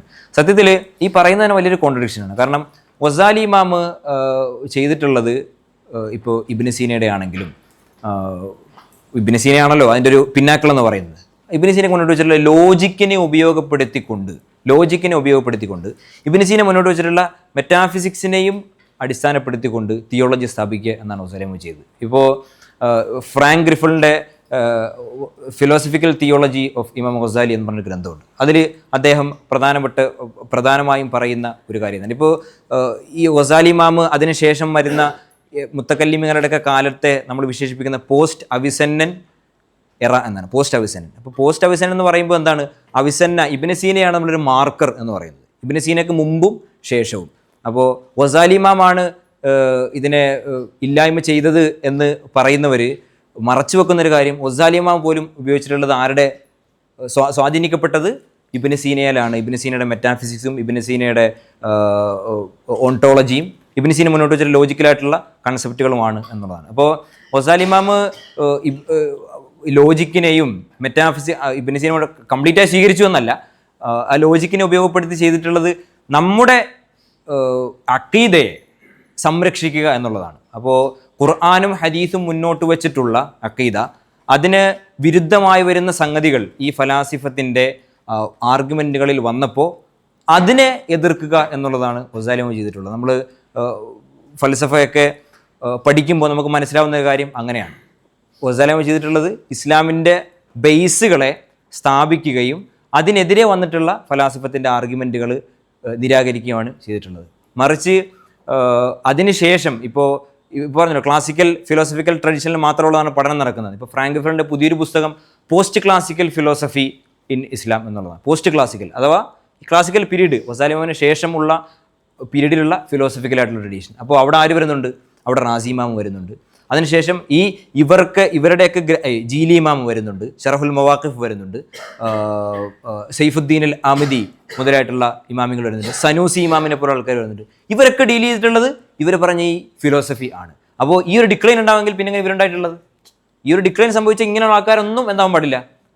പക്ഷേ ഈ ഒരു ട്രഡീഷൻ നമ്മുടെ ചരിത്രത്തിൽ നമുക്ക് കാണാൻ പറ്റുകയും ചെയ്യും. അപ്പോൾ ജസ്റ്റ് ഒരു ബേസിക് നോളജ് ഓഫ് ഈ ഇൽമുൽ കലാം എന്നോ അല്ലെങ്കിൽ ഇസ്ലാമിക് ഫിലോസഫി എന്നോ പറയാൻ പറ്റുന്ന സാധനം ഉണ്ടെങ്കിൽ ഈ ഡിക്ലൈൻ നറേറ്റീവ് ഒരു മിത്താണ്. സത്യം പറഞ്ഞാൽ ഈ ഫാറൂഖൊക്കെ പറയുന്നത് നമ്മൾ ആദ്യം ചെയ്യേണ്ടത് ഈ ഡിക്ലൈൻ നറേറ്റീവിനെ ഡിസ്മാൻഡിൽ ചെയ്യുക, ഡീബങ്ക് ചെയ്യുക എന്നുള്ളതാണ്. ഡിക്ലൈൻ നറേറ്റീവാണ് ഇസ്ലാമിക് ഫിലോസഫി ഒരു ഇൻ്റലക്ച്വൽ സൂയിസൈഡ് നടത്തിയിരിക്കുന്നു എന്ന് സ്ഥാപിക്കാൻ വേണ്ടി പലരും പറയാറുള്ളത്. നമ്മളൊരു ഈ ഒരു ഡിക്ലൈൻ സംഭവിച്ചിരിക്കുന്നു എന്നുള്ളത്. സത്യം പറഞ്ഞാൽ അങ്ങനെ ഒരു ഡിക്ലൈൻ സംഭവിച്ചിട്ടില്ല എന്നും അതിനുശേഷവും വളരെ ആക്റ്റീവായിട്ടുള്ള റിഗറസ് ആയിട്ടുള്ള ചർച്ചകൾ നടന്നിട്ടുണ്ട് എന്നും ആ മേഖലയിൽ നിലവിലിപ്പോഴാണ് അത്തരത്തിലുള്ള പഠനങ്ങൾ നടന്നുകൊണ്ടിരിക്കുന്നത്. ഈ 21 നൂറ്റാണ്ടിന് ശേഷം ഒരുപാട് ഗ്രന്ഥങ്ങൾ ആവശ്യമില്ല. ഇപ്പോൾ ഖാലിദ് റുഹൈബിന് പറഞ്ഞു, പിന്നെ അതേപോലെ തന്നെ റോബർട്ട് വിസിനോവ്സ്കി പോലുള്ള സ്കോളേഴ്സ്, അവരൊക്കെ ഈ മേഖലയിൽ പോസ്റ്റ് ക്ലാസിക്കൽ ഇസ്ലാമിക് ഫിലോസഫി മേഖലയിൽ വർക്ക് ചെയ്തുകൊണ്ടിരിക്കുന്നതാണ്. ഇപ്പോൾ നിങ്ങൾ ജസ്റ്റ് ഇസ്ലാമിക് ഫിലോസഫി പീറ്റർ ആഡംസന്റെ ഇൻട്രൊഡക്ഷൻ ടു ഇസ്ലാമിക് ഫിലോസഫി ആ ഒരു ഗ്രന്ഥത്തിന് ഇൻട്രോ ഒക്കെ വായിച്ചാൽ നമുക്ക് മനസ്സിലാവും ഇവർ ഈ പറയുന്ന ഡിക്ലൈൻ അറിയാൻ എത്രത്തോളം പൊള്ളയാണ് എന്നുള്ളത്. അതിനുശേഷം ഈ പറയുന്ന ഇമാമിങ്ങളൊക്കെ റാസി ഇമാമിനെ പോലെ സനൂസി ഇമാമിനെ പോലെ അവരൊക്കെ വരികയും അവരൊക്കെ ഈ മേഖലയിൽ അവരുടേതായിട്ടുള്ള സംഭാവനകൾ അർപ്പിക്കുകയും ചെയ്തിട്ടുണ്ട് എന്നുള്ളതാണ്. അപ്പോൾ ഇതൊരു മിഥ്യയാണ് എന്ന് നമ്മൾ അറ്റ്ലീസ്റ്റ് മനസ്സിലാക്കണം.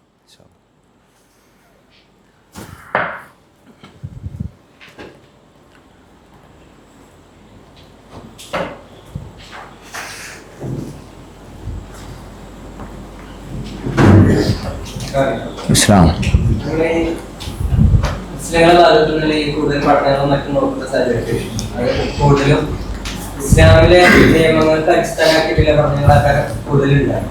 അപ്പോൾ നമുക്കറിയാം വീട്ടിലാണെങ്കിൽ എത്ര തന്നെ നമ്മൾ ബാധിച്ചാലും മുസ്ലിങ്ങള് ഇംഗ്ലീഷ് ചെയ്യാണ് മറ്റേ സെക്യുലർ ആയിട്ടുള്ള ആശയങ്ങൾ കുറേ നമ്മൾ പറഞ്ഞാലും മുസ്ലിങ്ങളുടെ ഇടയിൽ ആര് ഇസ്ലാമിനോടുള്ള അടുപ്പം കുറഞ്ഞാണ്ട് അഥവാ കൂടുതൽ സെക്യുലർ ആയിട്ടുള്ള ചിന്തകൾ ഉൾക്കൊള്ളാനാണ് ആളുകൾ ശ്രമിക്കുന്നത്.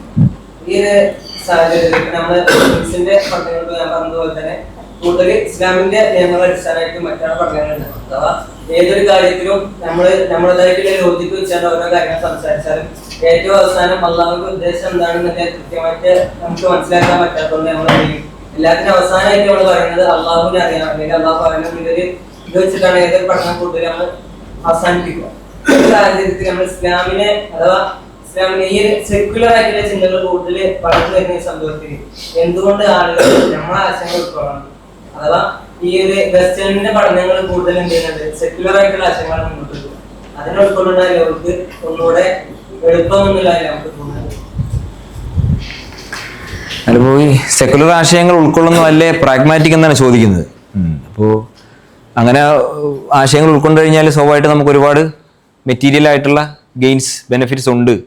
അപ്പോൾ സ്വാഭാവികമായിട്ടും ഈ ആളുകൾക്ക് ഇത് തിരഞ്ഞെടുക്കുന്നതിലേറെ ഒന്നുകൂടെ അടുത്ത വെസ്റ്റിന്റെ ചിന്തഗതി ഉൾക്കൊള്ളാനല്ലേ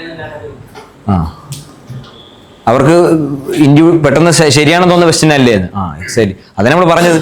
എന്തുകൊണ്ട് അങ്ങനെ ശരിയായി വരുന്നു എന്നുള്ളതാണല്ലോ നമ്മുടെ ചോദ്യം. ഇപ്പോൾ യഥാർത്ഥത്തിൽ ശരിയല്ല എന്ന് അന്വേഷിച്ച് കഴിഞ്ഞാൽ നമുക്ക് മനസ്സിലാവും. ഇപ്പോൾ ഈ സാധനം യൂണിവേഴ്സലായിട്ട് സ്വീകരിക്കാൻ പറ്റുന്നൊരു സംഗതിയെ അല്ല, മറിച്ച് ഒരു ഹിസ്റ്റോറിക്കൽ കോണ്ടക്സ്റ്റിലൂടെ ഉയർന്നു വന്ന വാദഗതികളാണ് യൂറോപ്പിൻ്റെ സിവിലൈസേഷൻ മുന്നോട്ട് വെച്ചിട്ടുള്ള എല്ലാ വാദഗതികളും. മറ്റെല്ലാവരെയും പോലെ ഇസ്ലാമിനെയും അല്ലെങ്കിൽ ഏഷ്യയിലെയും ആഫ്രിക്കയിലെയും മറ്റെല്ലാ സിവിലൈസേഷൻ പോലെ ഒരു സിവിലൈസേഷനാണ് യൂറോപ്പ്. പക്ഷെ അവരെന്തുകൊണ്ട് ലോകത്തെ തന്നെ, ലോകത്തിൻ്റെ ചർച്ചകൾ, ലോകത്തിൽ ഗ്ലോബലായിട്ടുള്ള ഡിസ്കോഴ്സിനെ തന്നെ നിയന്ത്രിക്കുന്ന രൂപത്തിൽ വളർന്നു വന്നു എന്നുള്ളതാണ് നമ്മൾ അഡ്രസ്സ് ചെയ്യേണ്ടത്. അപ്പോൾ നിങ്ങൾ പറഞ്ഞത് ഫോർ ഗ്രാൻഡഡ് നമ്മൾ ഈ കൊളോണിയലിസവും അല്ലെങ്കിൽ അവർ മുന്നോട്ട് വെച്ചിട്ടുള്ള എപ്പിസ്റ്റമിൽ ആയിട്ടുള്ള കൊളോണിയലിസവും മറ്റ് ഇൻഡിജിനസ് ആയിട്ടുള്ള നോളജ് സിസ്റ്റത്തിൻ്റെ ഡിസ്ട്രക്ഷനും ഇതൊക്കെ നമ്മൾ ഒരു സൈഡിലേക്ക് മാറ്റി വെച്ച് എന്താണ് നമ്മൾ ഇപ്പോൾ കാണുന്നത്, ഒബ്വിയസ് ആയിട്ട് കാണുന്നത്, നമ്മൾ പ്രത്യക്ഷത്തെ കാണുന്നത്, അത് സ്വീകരിക്കണം. അത് സ്വീകരിക്കുന്നതാണ് സ്വാഭാവികമായിട്ടും എല്ലാവർക്കും വളരെ ലളിതമായി തോന്നുക. കാരണം അതാണ് നമ്മുടെ പബ്ലിക് ഡൊമൈനിലുള്ളത്.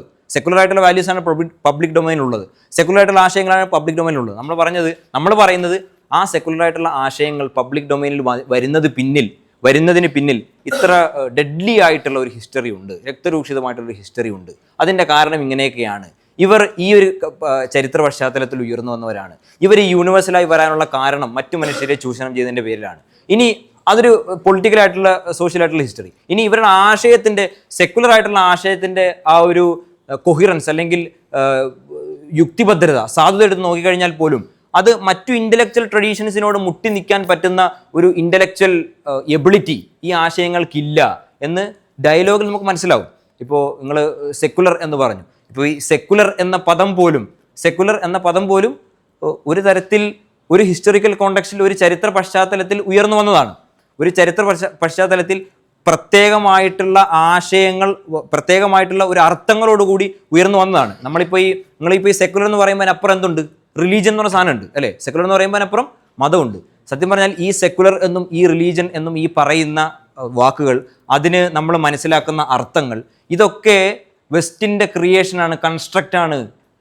മറിച്ച് ഒരിക്കലും ഇത് ന്യൂട്രൽ ആയിട്ടുള്ളൊരു സംഗതിയല്ല. സെക്കുലർ എന്ന് പറയുമ്പോൾ നമ്മൾ എല്ലാ മതങ്ങളിൽ നിന്നും മാറി നിന്ന് ന്യൂട്രലായി ചിന്തിക്കുന്ന അർത്ഥമാണ് നമുക്കുണ്ടാവുക. അത് പറഞ്ഞാൽ അതൊരിക്കലും ന്യൂട്രൽ അല്ല എന്നും സെക്കുലർ എന്ന ആ ഒരു ആശയത്തിൽ തന്നെ, ഒരു പദത്തിൽ തന്നെ ഇൻഹറൻ്റ് ആയിട്ടുള്ള മറ്റു ആൻറ്റി റിലീജിയസ് ആയിട്ടുള്ള വാല്യൂസ് ഉണ്ട് എന്നും വാദിക്കുന്ന ഒരുപാട് ആൾക്കാരുണ്ട്. ഇപ്പോൾ തലാരസദിനെ പോലെ, പിന്നെ ചാൾസ് ടൈലറെ പോലെ ഒരുപാട് ആൾക്കാർ. പിന്നെ അതുണ്ടായി വന്നിട്ടുള്ളത് ഒരു ക്രിസ്ത്യാനിറ്റിയുടെ കോണ്ടക്സ്റ്റിലാണ്. ക്രിസ്ത്യാനിറ്റിയുടെ കോണ്ടക്സ്റ്റിലാണ് മനസ്സിലാക്കേണ്ടത്. അതിന് ഒരിക്കലും നമ്മൾ ഇസ്ലാമിൻ്റെ കോണ്ടക്സ്റ്റിൽ അപ്ലൈ ചെയ്യാൻ പാടില്ല.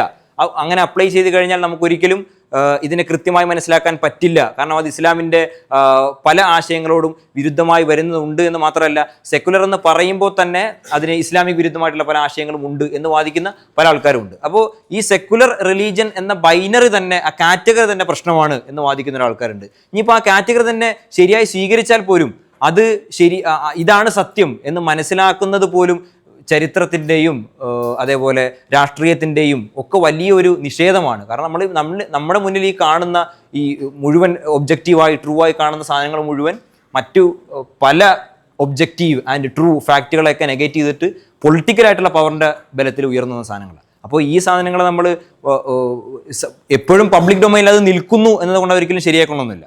പബ്ലിക് ഡൊമൈനിൽ സെക്കുലർ വാല്യൂസാണ് നിൽക്കുന്നത് എന്നുകൊണ്ട് ശരിയായി മാറുമോ? ഒരിക്കലുമില്ല. അത് ശരിയായി മാറാനുള്ള മറ്റു പല മാനദണ്ഡങ്ങളുണ്ട്. അത് ഉപയോഗിച്ച് നമ്മൾ അന്വേഷിച്ച് നോക്കുമ്പോൾ ഒരിക്കലും നമുക്ക് ശരിയായി തോന്നുകയില്ല. അപ്പോൾ താങ്കളുടെ ചോദ്യത്തിൻ്റെ ഞാൻ മനസ്സിലാക്കി റെഡിയാണെങ്കിൽ നമുക്ക് അങ്ങനെ പബ്ലിക് ഡൊമൈനിൽ ഉണ്ട് എന്നതുകൊണ്ട് എല്ലാവർക്കും മനസ്സിലാക്കാൻ എളുപ്പം എന്ന് ഏതർത്ഥത്തിലാണ് പറയുന്നത് നമുക്കറിയില്ല. മനസ്സിലാക്കാൻ എളുപ്പം എന്ന് പറയുമ്പോൾ പ്രശ്നമാണ്. ഏതർത്ഥത്തിൽ, ഏത് ക്രൈറ്റീരിയ ഉപയോഗിച്ച് മനസ്സിലാക്കാൻ എളുപ്പം? സെക്കുലറിസം ശരിയാണെന്ന് മനസ്സിലാക്കാൻ സെക്കുലറിസ്റ്റിൻ്റെ ക്രൈറ്റീരിയ എടുക്കണം, സെക്കുലറിസ്റ്റിൻ്റെ ലാംഗ്വേജ് എടുക്കണം. ഇസ്ലാമിൻ്റെ ലാംഗ്വേജ് സെക്കുലറിസം ശരിയാണെന്ന് പറയാൻ പറ്റൂ? ഇല്ല. പിന്നെ ഈ പബ്ലിക് സ്ഫിയർ എന്ന് പറയുന്നതിന് വേറെ പ്രശ്നമാണ്. എങ്ങനെ പബ്ലിക് സ്ഫിയർ ഉണ്ടാകുന്നത്? പബ്ലിക് സ്ഫിയർ ഉണ്ടാക്കുന്നത് പല ഡിസ്കോഴ്സുകളുടെയും ഒരു കൺസ്ട്രക്റ്റ് ആയിട്ടാണ്. ആ ഡിസ്കോഴ്സ് തീരുമാനിക്കുന്ന ആരാണ്?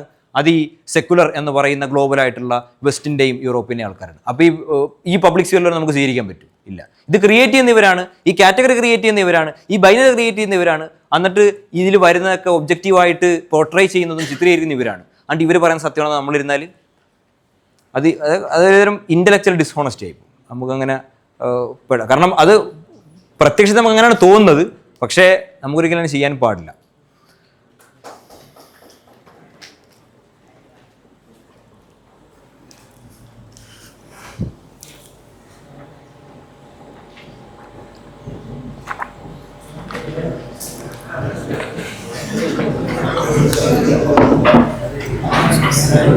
ഉണ്ടോ? നമ്മളെ ഈ യൂറോസെൻട്രിസം പോലുള്ള കാര്യങ്ങളൊക്കെ പറഞ്ഞു. അപ്പോൾ യൂറോസെൻട്രിസം ഒക്കെ പൊതുവെ ഉണ്ടായി വരുന്നത് നമ്മളെ ഈ കൊളോണിയലിസത്തിന്റെ ആ ഒരു ഭാഗമായിട്ടാണ്, ഒരു കൊളോണിയൽക്കരിച്ചതിന്റെ ഭാഗമായിട്ടാണ് പറഞ്ഞത്.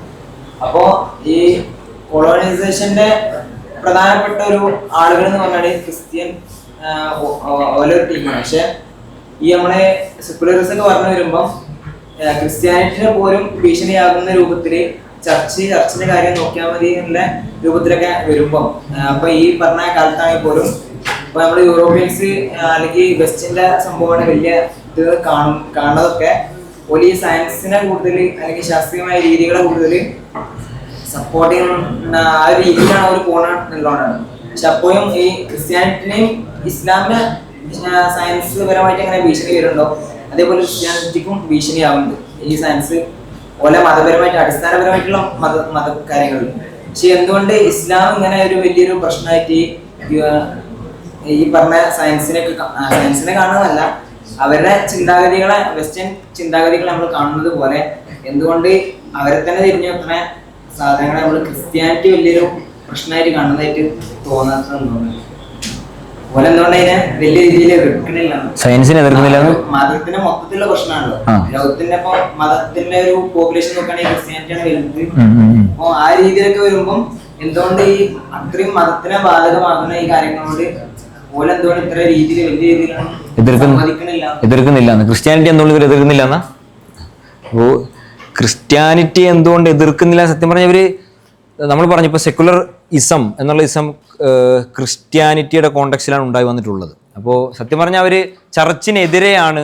എന്നുവെച്ചാൽ സീസർക്കുള്ളത് സീസർക്ക്, രാഷ്ട്രീയത്തിനുള്ളത് അങ്ങനെ. അപ്പോൾ രണ്ട് പറഞ്ഞിട്ടാണ് ചർച്ചിനുള്ള ചർച്ചിന്. അപ്പോൾ രാഷ്ട്രീയവും മതവും രണ്ടും രണ്ടായി നിൽക്കണം എന്നുള്ള ആശയത്തിന് പുറത്താണല്ലോ സെക്കുലറിസം ഉണ്ടായി വരുന്നത്. അപ്പോൾ അതിന് സെക്കുലറിസം എന്ന് പറയുമ്പോൾ നമ്മളിങ്ങനെ വളരെ പെരിഫറൽ ആൻഡ് സൂപ്പർഫിഷ്യലായിട്ട് മനസ്സിലാക്കുന്നത്. അതിൻ്റെ ഉള്ളിൽ ഒരുപാട് ന്യൂവാൻസ് വേറെ ഉണ്ട്, വിശദാംശങ്ങളും ചർച്ചകളും വേറെ ഉണ്ട്. അപ്പോൾ നമ്മൾ ഇങ്ങനെ മനസ്സിലാക്കിയാൽ പോലും അവിടെ തന്നെ തുടങ്ങുന്നത് ക്രിസ്ത്യാനിറ്റിയുടെ ഒരു പ്രശ്നം പറഞ്ഞുകൊണ്ടാണ്. കാരണം ഒരു വലിയൊരു കൺട്രോള് മനുഷ്യൻ്റെ എല്ലാ മേഖലകളിലും രാഷ്ട്രീയത്തിനും സമൂഹത്തിലും ക്രിസ്ത്യാനിറ്റി ചെലുത്തുന്നത് മാത്രമല്ല, അത് ഒരു അനർഹമായ രീതിയിൽ, അന്യായമായ രീതിയിൽ, അനീതിയുടെ രീതിയിലൊക്കെ ചെലുത്തുമ്പോൾ അതിന് ഒരു റെസ്പോൺസ് എന്ന നിലക്കാണ് സെക്കുലറിസം വരുന്നത്. അപ്പോൾ അവിടെ തന്നെ ക്രിസ്ത്യാനിറ്റിയോട് പ്രതികരിച്ചുകൊണ്ട് വെച്ചാൽ നെഗറ്റീവ്ലി പ്രതികരിച്ചുകൊണ്ടാണ് സെക്കുലറിസം വരുന്നത് തന്നെ. അപ്പോൾ പിന്നെ അതിന് ശേഷം ചർച്ചിൻ്റെ വഴിക്ക്, പൊളിറ്റിക്സിൻ്റെ വഴിക്ക് പിന്നെ പോയി മുന്നോട്ട് പോകുമ്പോഴൊക്കെയും ഈ ക്രിസ്ത്യൻ വാല്യൂസ് എപ്പോഴൊരു വാല്യൂസ് ആയിട്ട് നിലനിൽക്കുന്നുണ്ടെങ്കിലും ഈ ക്രിസ്ത്യാനിറ്റിയുടെ ശോഷണമാണ് പിന്നെ നമ്മൾ കണ്ടുകൊണ്ടിരിക്കുന്നത്. ഇപ്പോൾ ക്രിസ്ത്യാനികളാണ് ഏറ്റവും കൂടുതൽ എന്ന് പറഞ്ഞാൽ ഏതർത്ഥത്തിലാണ് ക്രിസ്ത്യാനിറ്റി ഏറ്റവും കൂടുതൽ? പേരിൽ ക്രിസ്ത്യാനിറ്റി ഉണ്ടാവും, പക്ഷേ അവർ നമ്മളീ കാണുന്ന പോലെ ആചാരങ്ങൾ അനുഷ്ഠിക്കുന്ന ക്രിസ്ത്യൻസ് ഉണ്ടാവില്ല. ഇപ്പോൾ ഇൻ കേസ് ആചാരങ്ങൾ അനുഷ്ഠിക്കുന്ന ക്രിസ്ത്യൻസ് ഉണ്ടെങ്കിൽ പോലും വാല്യൂസ് എന്തായിരിക്കും? ഡൊമിനൻ്റ് ആയിട്ടുള്ള ലിബറൽ സെക്കുലർ വേൾഡ് വ്യൂ ആയിരിക്കും ഇവരെല്ലാവരുടെയും വാല്യൂസ്. നമ്മൾ ഇന്ത്യയിലും അങ്ങനെ തന്നെ. ഇന്ത്യയിൽ ഏറ്റവും കൂടുതൽ ആരാ ഉള്ളത്? ഹിന്ദുസ് ഉള്ളത്. അപ്പോൾ ഈ പറയുന്ന സംഘികൾ എന്ന് നമ്മൾ പറയുന്ന ആൾക്കാരുടെ പോലും വേൾഡ് വ്യൂ എടുത്ത് നോക്കിക്കഴിഞ്ഞാൽ എന്തായിരിക്കും? Liberal secular. ഒരു പരിധി വരെ, എല്ലാവരുടെയും അങ്ങനെ ആയിക്കൊള്ളുന്നില്ല, ഒരു പരിധി വരെ പലരുടെയും പലതരത്തിലുള്ള എല്ലാ തരത്തിലും അവരുടെ വേൾഡ് വ്യൂ ലിബറൽ ആണെന്ന് സെക്കുലർ ആണെന്നല്ല, പലതരത്തിലും അവരുടെ ഇൻഡിവിജ്വൽ ലിബർട്ടി ആണെങ്കിലും അതേപോലുള്ള കാഴ്ചപ്പാടുകളൊക്കെ ഈ ലിബറൽ സെക്കുലർ വ്യൂസ് ആയിരിക്കും ഉണ്ടാവുക. ക്രിസ്ത്യാനിസിൻ്റെയും അങ്ങനെ തന്നെയാണ് ഉള്ളത്. അപ്പോൾ എന്തുകൊണ്ട് എതിർക്കുന്നില്ല എന്ന് ചോദിച്ചാൽ അതിനർത്ഥം ഇസ്ലാമിനെ എതിർക്കുന്ന പോലെ എന്തുകൊണ്ട് എതിർക്കുന്നില്ല എന്നാണ്. കാരണം ക്രിസ്ത്യാനിറ്റി ആയ പോലെ എന്തായിട്ടില്ല, ഇസ്ലാം ഡൈല്യൂട്ട് ചെയ്യപ്പെട്ടിട്ടില്ല. പല അർത്ഥത്തിൽ ഇപ്പോൾ മോഡേൺ നേഷൻ സ്റ്റേറ്റിലാണ് മുസ്ലിങ്ങൾ ഉള്ളത്. അപ്പോൾ സ്വാഭാവികമായിട്ടും അതിൻ്റെ പരിമിതി എപ്പോഴും മുസ്ലിങ്ങൾക്ക് ഉണ്ടാവും. നമ്മൾ പറയുന്ന പോലെ ഇസ്ലാമിൻ്റെ എല്ലാ അർത്ഥത്തിലുമുള്ള ഒരു ശരീഅത്തിൻ്റെയോ അല്ലെങ്കിൽ നമ്മുടെ ഫിഖ്ഹിൻ്റെയോ ഒരു അപ്ലിക്കേഷൻ മുസ്ലിങ്ങൾക്ക് ഇപ്പോൾ ഒരു ഖിലാഫത്ത് നിലക്ക് നടപ്പാക്കാൻ സാധിക്കുന്നില്ലെങ്കിലും പല അർത്ഥത്തിലും ഈ ഒരു സെക്കുലർ എന്ന ഈ കാറ്റഗറിയോട് എപ്പോഴും കോൺഫ്രണ്ടേഷൻ നടത്തുന്ന, പോരാട്ടം നടത്തുന്ന ഒരു വിഭാഗമാണ് മുസ്ലിങ്ങൾ വലിയൊരർത്ഥത്തിൽ. ക്രിസ്ത്യാനിയേക്കാൾ കൂടുതൽ എന്തുകൊണ്ടും. ഇപ്പോൾ ഒരു ഉദാഹരണങ്ങൾ ഇറാൻ എടുക്കുക. ഇറാൻ മാത്രം. ഇറാൻ എന്ന് പറഞ്ഞാൽ ഇപ്പോൾ നമ്മൾ ഈ പറഞ്ഞ പദ്ധതിയുടെ ഏറ്റവും വലിയ ഒരു എക്സാമ്പിളാണ്. കാരണം ഇറാന് ഇപ്പോൾ നിങ്ങൾ പരിശോധിച്ച് നോക്കണം, ഇറാൻ പൊളിറ്റിക്കലായിട്ട് മാത്രമല്ല, ഇറാൻ കൾച്ചറലി, ഇൻ്റലക്ച്വലി ഈ കൊളോണിയലിസത്തെ വലിയ അർത്ഥത്തിൽ പ്രതിരോധിക്കുന്ന, വെല്ലുവിളിക്കുന്ന ഒരു രാജ്യമാണ്. കാരണം മറ്റു പലരും രാഷ്ട്രീയമായി ഈ വെസ്റ്റിന് അല്ലെങ്കിൽ അമേരിക്കയ്ക്ക് അടിമപ്പെടുന്നു, മാത്രമല്ല കൾച്ചറലി വ്യത്യാസം ഉണ്ടാവും, ഇൻ്റലക്ച്വലി അടിമപ്പെടുന്നു. പക്ഷേ ഇറാൻ അങ്ങനെയല്ല. ഇറാൻ്റെ പേർഷ്യൻ കൾച്ചർ, അതേപോലെ ഇസ്ലാമിൻ്റെ ഷീഈ ഇൻ്റലക്ച്വൽ ട്രഡീഷനെ ആ ഒരു ധാരയിൽ വല്ലാതെ ഉയർത്തിക്കാട്ടുകയും അതിന് വെസ്റ്റിൻ്റെ ഈ ഒരു കൊളോണിയലിസത്തെ പ്രതിരോധിക്കാനുള്ള ഒരു ഡീകൊളോണിയൽ മെൻറ്റാലിറ്റിയായി, ഒരു മൈൻഡ് സെറ്റായി, ഒരു ഫ്രെയിം വർക്കായി ഉപയോഗിക്കുകയും ചെയ്തിട്ടുണ്ട്. അതിന് പലരുടെയും ചിന്താധാരകൾ അവർ ഉപയോഗപ്പെടുത്തുകയും ചെയ്യുന്നുണ്ട്. അപ്പോൾ അതൊരു റെപ്രസെൻറ്റേറ്റീവാണ്, ഇറാൻ എന്ന് പറയുന്ന റെപ്രസെൻറ്റേറ്റീവാണ്. ആ അർത്ഥത്തിൽ ഏറിയും കുറഞ്ഞും മുസ്ലിങ്ങൾ ഈ ഒരു സെക്കുലർ എന്നുള്ള ആ കാറ്റഗറിയോട് സമ്മതിച്ചുകൊണ്ടിരിക്കുകയാണ്, പ്രതിഷേധിച്ചുകൊണ്ടിരിക്കുകയാണ്, വെല്ലുവിളിച്ചുകൊണ്ടിരിക്കുകയാണ്. പിന്നെ നിങ്ങൾ ഇപ്പോൾ അങ്ങനെയാണെന്ന് ചോദിച്ചാൽ ഇപ്പോഴും ഈ പറയുന്നതിൽ കുറവുണ്ടാവും. സ്വാഭാവികമായിട്ടും മുസ്ലിങ്ങൾ കൂടുതൽ സെക്കുലർ വൽക്കരിക്കപ്പെട്ടുകൊണ്ടിരിക്കുന്ന അറേബ്യയിലുള്ള, അതേപോലെ വെസ്റ്റ് ഏഷ്യയിലുള്ള മുസ്ലിങ്ങൾ കുറച്ചുകൂടി ലിബറൽ ആൻഡ് സെക്കുലർ വൽക്കരിക്കപ്പെടുന്ന കാലം ഉണ്ടാവും. പിന്നെ എന്നാൽ യൂറോപ്പിലും അമേരിക്കയിലുള്ള മുസ്ലിങ്ങൾ കുറച്ചുകൂടെ നേരെ മറ്റൊരു എക്സ്റ്റൻറ്റിലേക്ക് മാറിക്കൊണ്ടിരിക്കുകയാണ്. അവിടെ നിന്ന്, കാരണം നമ്മളിന്ന് കാണുന്ന എല്ലാ ഇൻ്റലക്ച്വലായിട്ടുള്ള വലിയ മൂവ്മെൻറ്റുകളും ഉയർന്നു വരുന്നത് ഒരു സ്ഥലം വെസ്റ്റാണ്. നമ്മൾ ഈ നിയോ ട്രഡീഷണലിസം എന്ന് പറഞ്ഞാലും നമ്മളിന്ന് കോട്ട് ചെയ്യുന്ന ഒരുപാട് ആൾക്കാർ, ഇപ്പോൾ നിങ്ങളിപ്പോൾ ഇസ്ലാമിനെ ഇൻ്റലക്ച്വലി ഡിഫെൻഡ് ചെയ്യുക, ഇപ്പോൾ റദ്ദു ഷുബ്ഹാത്ത് എടുക്കുക, അതിൽ വലിയൊരു ടീമാണ് ഇപ്പോൾ സാപ്പിയൻസ് ഇൻസ്റ്റിറ്റ്യൂട്ട്, മുഹമ്മദ് ഹിജാബ്, ഹംസ സോഡ്സ് എന്ന് പറഞ്ഞാൽ അവരെവിടെ നിന്നാണ്? യൂറോപ്പിൽ നിന്നാണ്. ഇപ്പോൾ ഉമർ സുലൈമാൻ എടുക്കുക, എവിടെയാണ്? യൂറോപ്പാണ്. പുസ്തകം പറഞ്ഞു യാസിർ ഖാദി, എവിടെയാണ്? വെസ്റ്റേൺ അക്കാഡമി പ്രൊഡക്റ്റാണ്, യൂറോപ്പാണ്, അമേരിക്കയാണ്. അപ്പോൾ അത് വലിയ അവിടെ നിന്ന് ഉയർന്നു വരുന്നവരൊക്കെ അതൊക്കെ നമുക്ക് മനസ്സിലാക്കാൻ പറ്റുന്നത് അത് ഈ അവിടെയുള്ള മുഴുവൻ മുസ്ലിങ്ങളുടെയും ഒരു ഇമോഷൻ്റെ ഭാഗമാണ്. എന്നാൽ അതിൻ്റെ ഒരു റെപ്രസെൻറ്റേഷനാണ്. അവർ വരുന്നു. അപ്പോൾ വെസ്റ്റിലെ മുസ്ലിങ്ങൾ കുറച്ചുകൂടി ഇസ്ലാമിക്കലി കംപ്ലീറ്റ്ലി ഇസ്ലാമിക്കിൻ്റെ ആചാരം എന്ന് മാത്രമല്ല, മൂല്യം, അതിൻ്റെ രാഷ്ട്രീയം, പൊളിറ്റിക്സ് ഒക്കെ വരുമ്പോൾ, ഇപ്പോൾ നിങ്ങൾ പലരും ശ്രദ്ധിച്ചിട്ടുണ്ടാവും, ഈ ഡോക്ടർ വോമിർ അഞ്ജുവിൻ്റെ നേതൃത്വത്തിൽ ഒരു ഉമ്മാറ്റിക് ഇൻസ്റ്റിറ്റ്യൂട്ട് എന്ന് പറയുന്ന ഇൻസ്റ്റിറ്റ്യൂട്ട് തന്നെ ഉണ്ട്. അവരുടെ പ്രധാനപ്പെട്ട ഭാഗം റീകോളിംഗ് ഖാലിഫേറ്റ് എന്നുള്ളതാണ്. ഖിലാഫത്തിനെ തിരികെ വിളിക്കുകയാണ്. അപ്പോൾ ഖിലാഫത്ത് വരണം എന്നാണ് അവരുടെ വാദം. അത് നമ്മൾ പറയുന്ന പോലെ ഖിലാഫത്ത് പഴയ രീതിയിലുള്ളതല്ല, മറിച്ച് പുതിയ ഈ ഒരു മോഡേൺ നേഷൻ സ്റ്റേറ്റിൻ്റെ കോണ്ടക്സ്റ്റിൽ എങ്ങനെ ഖിലാഫത്തെ എവിടെ നിന്നാണ് വരുന്നത്? അമേരിക്കയിൽ നിന്നാണ്. എന്ന് പറഞ്ഞാൽ അമേരിക്കയിലിരുന്നു കൊണ്ട്, അമേരിക്കയിൽ പഠിച്ച്, അമേരിക്കയിൽ പ്രവർത്തിച്ച് അമേരിക്കയുടെ വ്യവസ്ഥയെ വെല്ലുവിളിക്കുന്ന ആശയങ്ങൾ മുന്നോട്ട് വെക്കുന്ന മുസ്ലിങ്ങൾ എവിടെ നിന്നുണ്ടായിരുന്നു? അമേരിക്കയിൽ നിന്നുണ്ടായിരുന്നു. അപ്പോൾ അതൊക്കെ പറയുന്നത് വല്ലാത്തൊരു കോൺട്രഡിക്ഷനാണ്. നമ്മളെങ്ങനെ, കാരണം നമ്മൾ വെസ്റ്റിനെ വിമർശിക്കുന്നത്, വെസ്റ്റിലിരുന്നുകൊണ്ട് വെസ്റ്റിനെ വിമർശിക്കുന്നത് എന്തുകൊണ്ടാണ്? വെസ്റ്റ് തരുന്ന ആ ഫ്രീഡം ഓഫ് എക്സ്പ്രഷൻ ഉള്ളതുകൊണ്ടാണ്. നമ്മൾ ചെയ്യുന്നത് എന്താണ്? വെസ്റ്റിനെ വിമർശിക്കുകയാണ്. പക്ഷേ സൗദി അറേബ്യയിലും ദുബായിലും ഖത്തറിലും പോയി നമുക്ക് ചെയ്യാൻ പറ്റും. അവിടുത്തെ നേതാക്കന്മാരെ, രാഷ്ട്രീയ നേതാക്കന്മാരെ വിമർശിക്കാൻ പറ്റത്തില്ല. അപ്പോൾ ഇത് നമ്മൾ എവിടെ നോക്കിക്കഴിഞ്ഞാൽ എന്തോ ഒരു തരത്തിൽ നമുക്ക് ഉൾക്കൊള്ളാൻ പറ്റാത്ത ഡിലമകളും കോൺട്രഡിക്ഷനും ഇതിലുണ്ട്. അപ്പോൾ അങ്ങനെയാണ് പറഞ്ഞപ്പോൾ ഇവിടെ എത്തി. അപ്പോൾ അങ്ങനെ മുസ്ലിങ്ങൾ ക്രിസ്ത്യാനിറ്റികൾ കൂടുതൽ കുറച്ചുകൂടെ കോൺഫിഡൻ്റ് ചെയ്ത് നിൽക്കുന്നു. അതിൻ്റെ ഒരു ആശയപരമായിട്ടുള്ള സ്രോതസ്സാണ്. ഇപ്പോൾ ഈ പറഞ്ഞ ഈ ഒരു ആശയമുണ്ടെങ്കിൽ സ്വാഭാവികമായിട്ടും അങ്ങനെ പെട്ടെന്ന് വഴങ്ങിക്കൊടുക്കാനുള്ള, അങ്ങനെ ഇപ്പോൾ ഉള്ളവർ വഴങ്ങിയാലും പിന്നോട്ട് വഴങ്ങില്ല. ഖുർആനും ഹദീസും പഠിച്ചു വന്ന ആൾക്കാർ എങ്ങനെയാണ് ഈ സെക്കുലർ വേൾഡ് ഇവൻ? ഇല്ല, ഒരിക്കലും ഉണ്ടാവില്ല.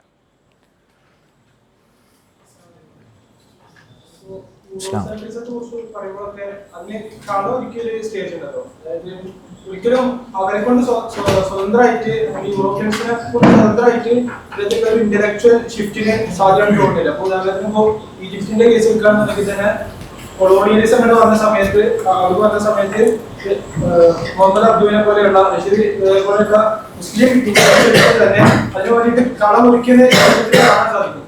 അപ്പോൾ ഇതിനു വേണ്ടി പ്രവർത്തിച്ച, ഇതിന് കോൺട്രിബ്യൂട്ട് ചെയ്ത അല്ലെങ്കിൽ കാറ്റലിസ്റ്റായി പ്രവർത്തിച്ച മുസ്ലിംസിന്റെ പങ്ക് എത്രത്തോളാണ്, മുസ്ലിം സ്കോളേഴ്സിന്റെ പങ്ക് എത്രത്തോളാണ്? അതല്ലായിരുന്നെങ്കിൽ അവരെ കൊണ്ട് സ്വതന്ത്രമായിട്ട് ഇങ്ങനെ ഒരു ഇന്റലക്ച്വൽ ഷിഫ്റ്റിനെ സാധ്യമാക്കുന്നുണ്ടോ എന്നുള്ളതാണ് വിഷയം. പിന്നെ മറ്റൊന്നുള്ളത്, നമ്മുടെ പ്രധാനപ്പെട്ട ഒരു ഫോക്കസ് അത് മുസ്ലിംസ് മറന്നു പോകുന്നുണ്ടോ ഇല്ലയെന്നുള്ള വിഷയം. പ്രധാനമായിട്ടൊരു സെക്യുലർ ആശയങ്ങളൊക്കെ വരുന്ന സമയത്ത് നമ്മുടെ ഖുർആനിലൊക്കെ കാണാൻ സാധിക്കും, ഒരു വലിയ മൂവ്മെന്റ് കിതാബ് ഒരു സക്കീഹ്, ആ രണ്ട് സംഭവങ്ങൾ മാറി മാറി ഖുർആൻ പ്രയോഗിച്ചിട്ടുണ്ട്. അതായത് തഅലീമും തസ്കിയത്തും.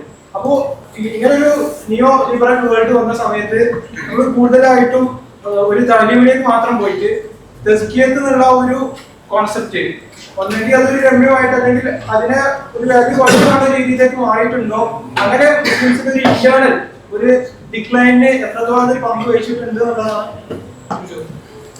ഫസ്റ്റ് ക്വസ്റ്റിന് യൂറോപ്പിന്റെ ഈ ഒരു വലിയ സിവിലൈസേഷന്റെ ഗ്രോത്തിന് വേറെ എന്തൊക്കെ ചാലകശേഷി ഉണ്ടായിട്ടുണ്ട്, മുസ്ലിങ്ങൾ പങ്കുവച്ചിട്ടില്ലേ?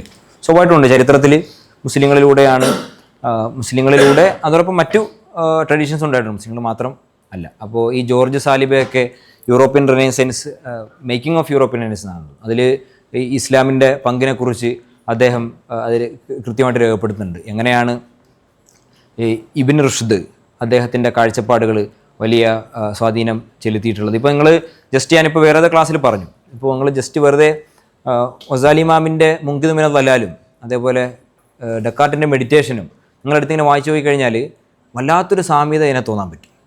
അതിൻ്റെ റെൻഡറിങ്ങിൽ പോലും, അത് അവതരിപ്പിക്കുന്ന രീതിയിൽ പോലും, അതൊരു സ്ട്രെസ്സും സ്ട്രെയിനും പോലും ഇവിടെയോ വല്ലാത്തൊരു സാമ്യത നമുക്ക് കാണാൻ പറ്റും. എന്ന് പറഞ്ഞാൽ ഇത് കോപ്പി അടിച്ചു എന്നുള്ള ഭാഗത്തിലേക്ക് നമ്മൾ പോകണ്ട, അങ്ങനെ പറയേണ്ട കാര്യമില്ല. പക്ഷേ ഒരു അണ്ടർ കറണ്ട്, അതിൻ്റെ ഒരു അടിയൊഴുക്കായിട്ട് നമുക്ക് എപ്പോഴും കാണാൻ പറ്റും. അത് എവിടെ നിന്നാണെങ്കിലും ഏത് നാഗരികതയാണെങ്കിലും മറ്റു പല സിവിലൈസേഷൻ്റെ ഇൻഫ്ലുവൻസിലാണ് ഉണ്ടായിട്ടുള്ളത്. അപ്പോൾ ഗ്രീക്കിലാണെങ്കിൽ പോലും അതിന് മുമ്പ് ഈജിപ്റ്റ് ഉണ്ട്, ഇന്ത്യ ഉണ്ട്, പിന്നെ അവിടെ ശേഷം ഗ്രീക്ക് വരുന്നത്, പിന്നെ അവിടെ നിന്ന് ആര് വരുന്നു, ഇസ്ലാമിക് അറബ് വരുന്നു, പിന്നെ അതിനുശേഷം മോഡേൺ ഇപ്പോൾ ഞാൻ മോഡേൺ എന്ന് പറയാൻ പാടില്ല എന്ന് ഇപ്പോഴാണ് ഇത്ര നേരം പറഞ്ഞത്. നമ്മൾ പറഞ്ഞു തരാൻ മോഡേൺ. അപ്പം യൂറോപ്പും വെസ്റ്റും വരുന്നു. അപ്പോൾ ഇതിൽ ഈ പറഞ്ഞ എല്ലാ ഗ്രീക്ക് ആവട്ടെ ഇസ്ലാമിക് ആവട്ടെ അതിൽ പോലെ ഒന്നാണ് എന്ത് യൂറോപ്പ് വെസ്റ്റ് എന്ന് പറയുന്നത്. പിന്നെ അവരെന്തുകൊണ്ട് ഇങ്ങനായി ഈ പറയുന്ന രൂപത്തിലായി എന്നാണ് നമ്മൾ ഇത്ര നേരം പറഞ്ഞത്.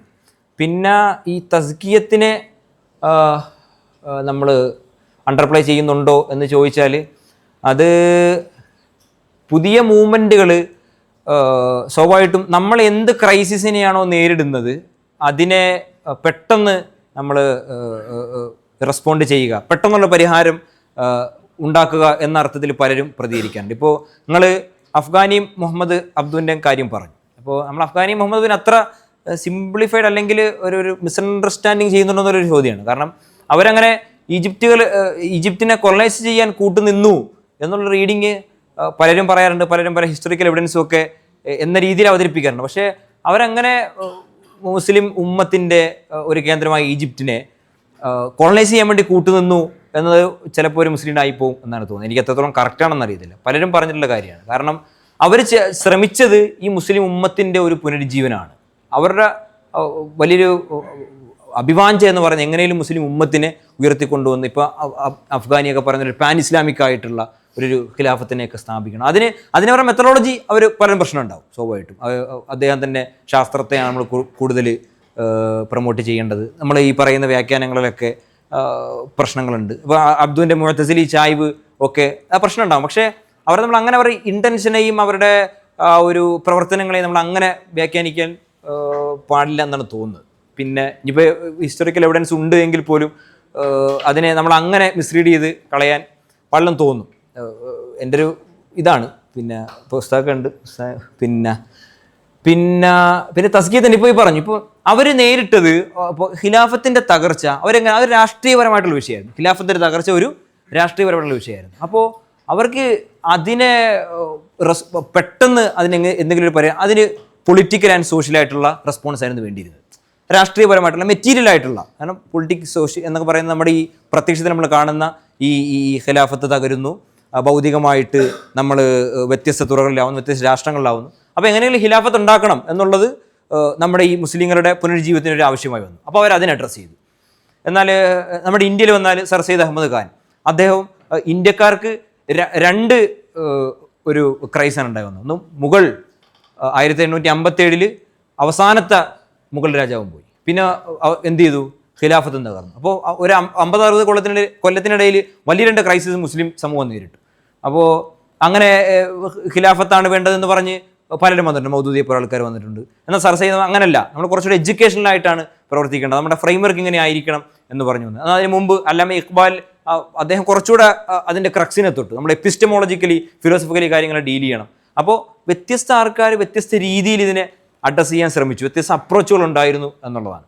പിന്നീട് നമ്മൾ പറഞ്ഞല്ലോ, ഇപ്പോൾ ഇവരെല്ലാം ഏറിയോ കുറഞ്ഞോ പ്രശ്നങ്ങളുടെ മൂലകാരണത്തെയും അതിൻ്റെ അടിസ്ഥാനത്തെയും അഡ്രസ്സ് ചെയ്യുന്നുണ്ടെങ്കിലും നമ്മളിപ്പോൾ നേരിടുന്ന പ്രശ്നത്തിൻ്റെ അടിസ്ഥാനം എഡ്യൂക്കേഷനാണ്, ഏറ്റവും അടിസ്ഥാനപരമായിട്ടുള്ള എപ്പിസ്റ്റമോളജിക്കലാണ്, എഡ്യൂക്കേഷനാണ് എന്ന് പറഞ്ഞിട്ട് വേറെ കുറേ ടീം വന്നു. അങ്ങനെയാണ് ഈ കോൺഫറൻസ് ഒക്കെ ഉണ്ടാവുന്നത്, ഇസ്ലാമൈസേഷൻ ഓഫ് നോളജ് പോലുള്ള പദ്ധതികൾ ഉണ്ടായി വരുന്നത്. അപ്പോൾ അവർ എല്ലാവരും ഈ തസ്കിയത്തിനെ സമ്പൂർണ്ണമായിട്ട് തള്ളിക്കളഞ്ഞു എന്ന് നമുക്ക് പറയാൻ പറ്റത്തില്ല. ഇപ്പോൾ അബ്ദു പോലെ ആണെങ്കിലും അബ്ദുയുടെ ഒക്കെ ഒരു അഭിപ്രായം, അബ്ദു ഒക്കെ ആദ്യം ഒരു ഷെയ്ഖിൻ്റെ കീഴിൽ ഒരു മുരീദായിട്ട് പഠിച്ച ആളാണ്.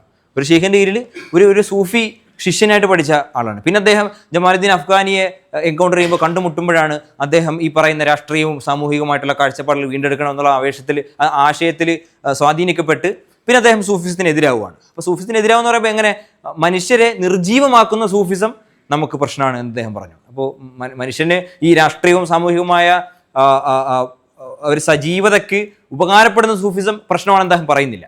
അപ്പോൾ അങ്ങനെ ഇവരെല്ലാവരും ഈ ഇക്ബാലാണെങ്കിലും പിന്നെ സർ സയ്യിദ് അഹമ്മദ് ഖാൻ ആണെങ്കിലും അതിൽ ഡിഗ്രീസ് വ്യത്യാസം ഉണ്ടാവും. ഡിഗ്രീസ് എന്തായാലും വ്യത്യാസം ഉണ്ടാവും. നമുക്ക് അൺഅക്സെപ്റ്റബിൾ ആയിട്ടുള്ള സ്വീകരിക്കാൻ പറ്റാത്ത തരത്തിലുള്ള കാഴ്ചപ്പാട് മുന്നോട്ട് വെച്ച ആൾക്കാരുണ്ടാവും. പക്ഷെ അവരെല്ലാവരും ഈ തസ്കിയത്തിനെ കംപ്ലീറ്റ്ലി നെഗേറ്റ് ചെയ്തു എന്ന് പറയാൻ നമുക്ക് ഒരിക്കലും പറ്റത്തില്ല. കാരണം അവരെല്ലാം റെപ്രസെൻറ്റ് ചെയ്യുന്നത് ഈ ഇസ്ലാമിൻ്റെ ഒരു വീണ്ടെടുപ്പിന് വേണ്ടി തന്നെയാണ്. അപ്പോൾ ഇസ്ലാമിനെ ഹോളിസ്റ്റിക്കലി അവർ മനസ്സിലാക്കാൻ ശ്രമിച്ചിട്ടുണ്ട്. ഇപ്പോൾ സർ സയ്യിദ് അഹമ്മദ് ഖാനൊക്കെ കുറച്ചുകൂടി നാച്ചുറലിസ്റ്റിക് എന്നൊക്കെ പറയാൻ പറ്റുന്ന രീതിയിലാണ്, ഒരു നാച്ചുറൽ റീസൺ, ഒരു സ്വാഭാവിക യുക്തിയാണ് നമ്മൾ വെക്കേണ്ടത്, അല്ലാതെ ഇജ്മാൻ ഖിയാസ് എന്നൊക്കെ അല്ല എന്ന് അദ്ദേഹം പറഞ്ഞിട്ടുണ്ട്. സ്വാഭാവികമായിട്ടുണ്ട്. പക്ഷെ അദ്ദേഹവും മോറലായിട്ടുള്ള മനുഷ്യൻ്റെ ഡെവലപ്മെൻറ്റിനെ സമ്പൂർണ്ണമായി, അത് സൂഫിസം എന്ന് അദ്ദേഹം പറഞ്ഞില്ലെങ്കിൽ പോലും അതിനെ അദ്ദേഹം കംപ്ലീറ്റ്ലി നെഗേറ്റ് ചെയ്തിട്ടില്ല. പിന്നെ വന്ന എല്ലാ റിഫോമേഴ്സ് ആണെങ്കിലും അവർ ഏറിയോ കുറഞ്ഞോ തരത്തിൽ ഇതിനെ അഡ്രസ്സ് ചെയ്തിട്ടുണ്ട്. പിന്നെ അതിൻ്റെ തോത് എത്രത്തോളമാണ് എന്നുള്ള നമുക്ക് പ്രശ്നം ഉണ്ടാവും. ഡിഗ്രീസ് എത്രത്തോളം നമുക്ക് ഡിബേറ്റ് ചെയ്യാം. പക്ഷെ അവർ കംപ്ലീറ്റ്ലി നെഗേറ്റ് ചെയ്തു എന്ന് പറയാൻ പറ്റത്തില്ല. പിന്നീട് ഇപ്പോൾ നമ്മൾ നോക്കിക്കഴിഞ്ഞാൽ അതിൻ്റെ റിവൈവലാണ്. ഇപ്പോൾ ഹംസ യൂസഫ്, അബ്ദുൽ ഹക്കീം മുറാദ്, ഡോക്ടർ ഉമർ ഫാറൂഖ് അബ്ദുള്ള, ഹാമീം കെല്ലർ, അങ്ങനെ ഒരുപാട് നിയോ ട്രഡീഷണലിസ്റ്റുകൾ എന്ന് പറയുന്ന ആൾക്കാർ, ഷെർമൽ ജാക്സൻ്റെ ഒരു ബുക്കിൻ്റെ പേര് തന്നെ സൂഫിസം ഫോർ നോൺ സൂഫീസ് എന്നാണ്. അപ്പോൾ ആ തരത്തിലുള്ള റിവൈവൽ ഇപ്പോൾ നടന്നുകൊണ്ടേയിരിക്കുകയാണ്. അതിങ്ങനെ തിരിച്ച് വന്നുകൊണ്ട് ഇപ്പോൾ ഉമ്മാത്തിക്സ് ഇൻസ്റ്റിറ്റ്യൂട്ട് എന്ന് പറയുന്ന വാമിർ അഞ്ചും അദ്ദേഹം ഈ പറയുന്ന റീകോളിംഗ് ഖിലാഫത്ത് സ്ഥാപിക്കാൻ വേണ്ടിയിട്ട് നമ്മളിങ്ങനെ ആശയപരമായിട്ടുള്ള പ്രയത്നങ്ങൾ നടത്തുമ്പോൾ അദ്ദേഹം ചെയ്തിരിക്കുന്ന ഒരു വർക്കിൻ്റെ പേര് ഇബ്നുൽ ജൗസിയുടെ ഒരു ഈ സൂഫി ഇതുമായി മനുഷ്യൻ്റെ തസ്കിയത്തുമായി ബന്ധപ്പെട്ട ഒരു വർക്കിൻ്റെ ട്രാൻസ്ലേഷനാണ് ഇംഗ്ലീഷിലേക്കുള്ള. അവരും എന്ത് ചെയ്യുന്നില്ല, സൂഫിസത്തെ നെഗേറ്റ് ചെയ്ത് കളയുന്നില്ല. അപ്പോൾ എല്ലാവരും ഈ സൂഫിസത്തെ അല്ലെങ്കിൽ നമ്മൾ ഈ പറയുന്ന തസ്കിയത്തിനെ നമ്മൾ എന്ത് പേരിട്ട് വിളിച്ചാലും തസ്കിയത്തിനെ ഏറിയോ കുറഞ്ഞൊരു രീതിയിൽ പരിഗണിച്ചിട്ടുണ്ട്. അതിൻ്റെ തോത് എന്താവും, ഏറിയും കുറഞ്ഞു ഇരിക്കും. അതവരെങ്ങനെയാണ് പ്രശ്നത്തെ അഡ്രസ്സ് ചെയ്യുന്നത് എന്ന ഒരു എംഫസിനനുസരിച്ചാണ്. അത് നമുക്ക് സ്വാഭാവികമായിട്ടും വിയോജിപ്പുകൾ ഉണ്ടാവും. പക്ഷെ അവരാരും തസ്കിയത്തിനെ പരിഗണിച്ചിട്ടില്ല എന്ന് നമുക്ക് പറയാൻ പറ്റും. പിന്നീട് ഇപ്പോൾ അതിൻ്റെ റിവൈവൽ നടന്നുകൊണ്ടേ ഇരിക്കുകയാണ് എന്ന് നമുക്ക് കാണാൻ പറ്റും.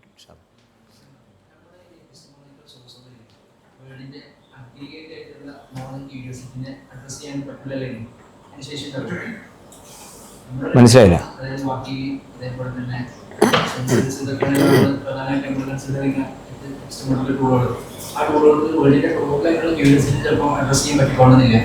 സ്വാഭാവികമായിട്ടും എന്ത് ചെയ്യേണ്ടി വരും, ക്രിസ്റ്റിന്റെ സിസ്റ്റമോളജിക്കൽ ടൂളിലേക്ക് ഇന്റഗ്രേഷൻ നടക്കേണ്ടി വരും. സിസ്റ്റമോളജിക്കൽ ഇന്റഗ്രേഷൻ വേണ്ടി ആ സമയത്ത് പരസ്പരം അങ്ങോട്ട് കോൺട്രാക്ട് അനുസരിച്ച് നമ്മളത് ക്രിസ്റ്റിന്റെയും ആ സമയത്ത് ഏതിനാണ് പ്രസിഡൻസ് കൊടുക്കേണ്ടത്.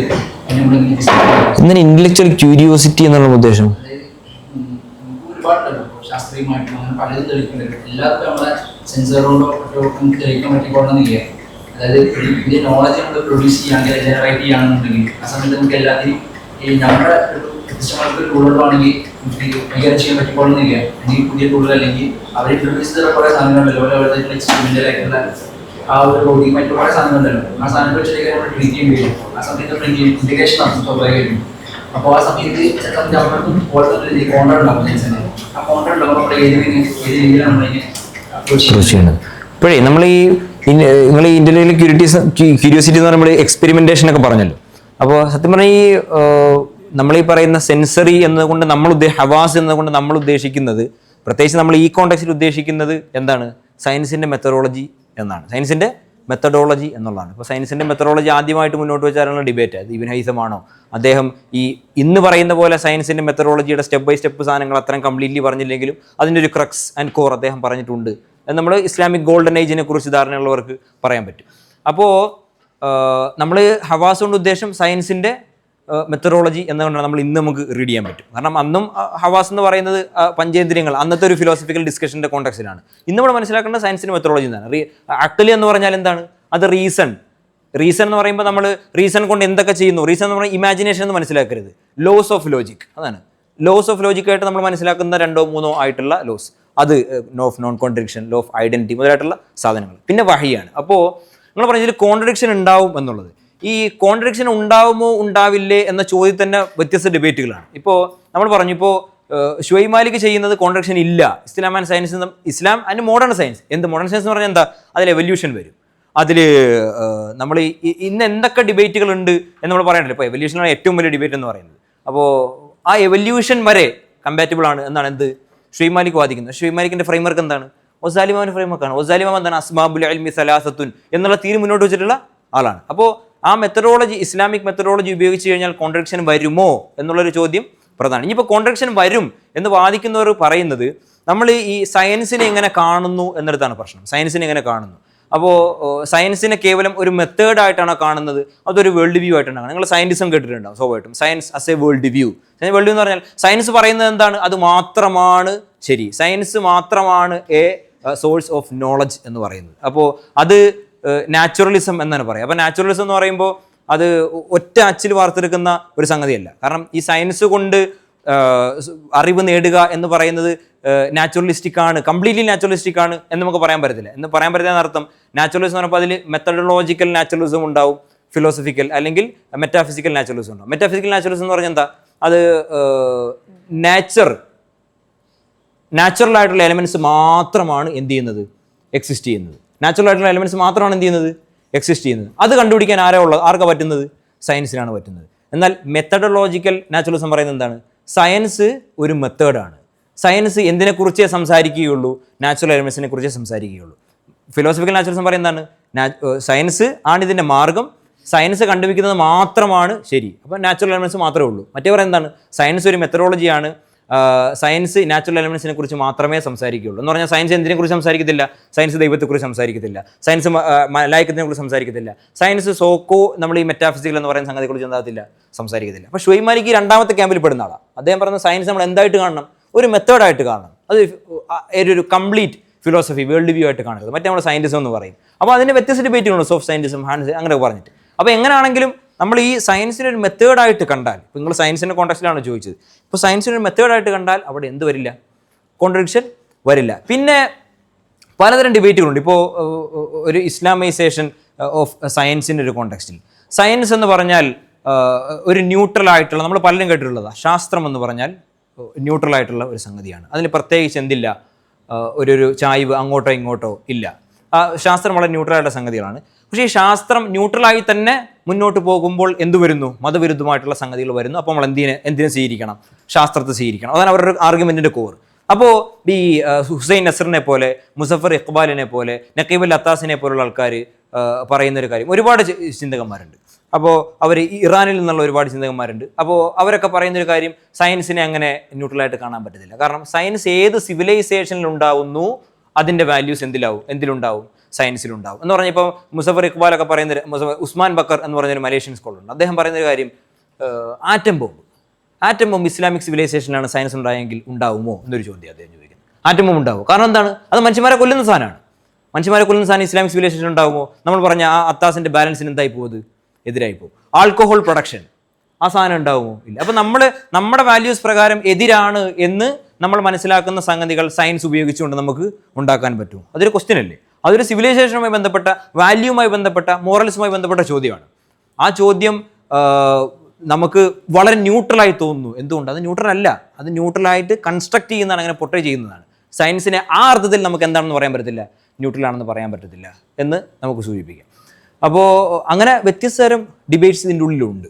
അപ്പോൾ അങ്ങനെ ഒരു കോൺട്രഡിക്ഷൻ എന്ന് പറയുന്നത്, ഈ അർത്ഥത്തിൽ ഒരു കോൺട്രഡിക്ഷൻ സ്വാഭാവികമായിട്ടും അതിലുണ്ടാവും. അത് കോൺട്രഡിക്ഷൻ സയൻസിൻ്റെ മെത്തഡോളജി എന്ന അർത്ഥത്തിലുള്ള കോൺട്രഡിക്ഷൻ അല്ല, സയൻസിനെ ആരുപയോഗിക്കുന്നു എന്ന അർത്ഥത്തിലുള്ള. ഏത് സിവിലൈസേഷനാണ് കൈകാര്യം ചെയ്യുന്നത്? വെസ്റ്റ് കൈകാര്യം ചെയ്യുമ്പോൾ ഇങ്ങനെ വരുന്നു, എന്നാൽ ഇസ്ലാം ആയിരുന്നെങ്കിൽ, മുസ്ലിങ്ങളായിരുന്നെങ്കിൽ ഇങ്ങനെ വരില്ല. അപ്പോൾ ആരാണത് കൈകാര്യം ചെയ്യുന്നത്? ആ സയൻസ് എന്ന മെത്തഡോളജി ആരുപയോഗിക്കുന്നു എന്ന പ്രശ്നമാണ്. ആരുപയോഗിച്ചാലും അവരുടെ വാല്യൂസ് എന്തിലാവും? ആ സയൻസിൽ റിഫ്ലക്റ്റ് ചെയ്യും. ഇപ്പോൾ മുസ്ലിങ്ങൾ ഉപയോഗിച്ചാൽ അവരുടെ വാല്യൂസ് സയൻസിൽ റിഫ്ലക്റ്റ് ചെയ്യും, വെസ്റ്റ് ഉപയോഗിച്ചാൽ അവരുടെ വാല്യൂസ് സയൻസിൽ റിഫ്ലക്റ്റ് ചെയ്യും.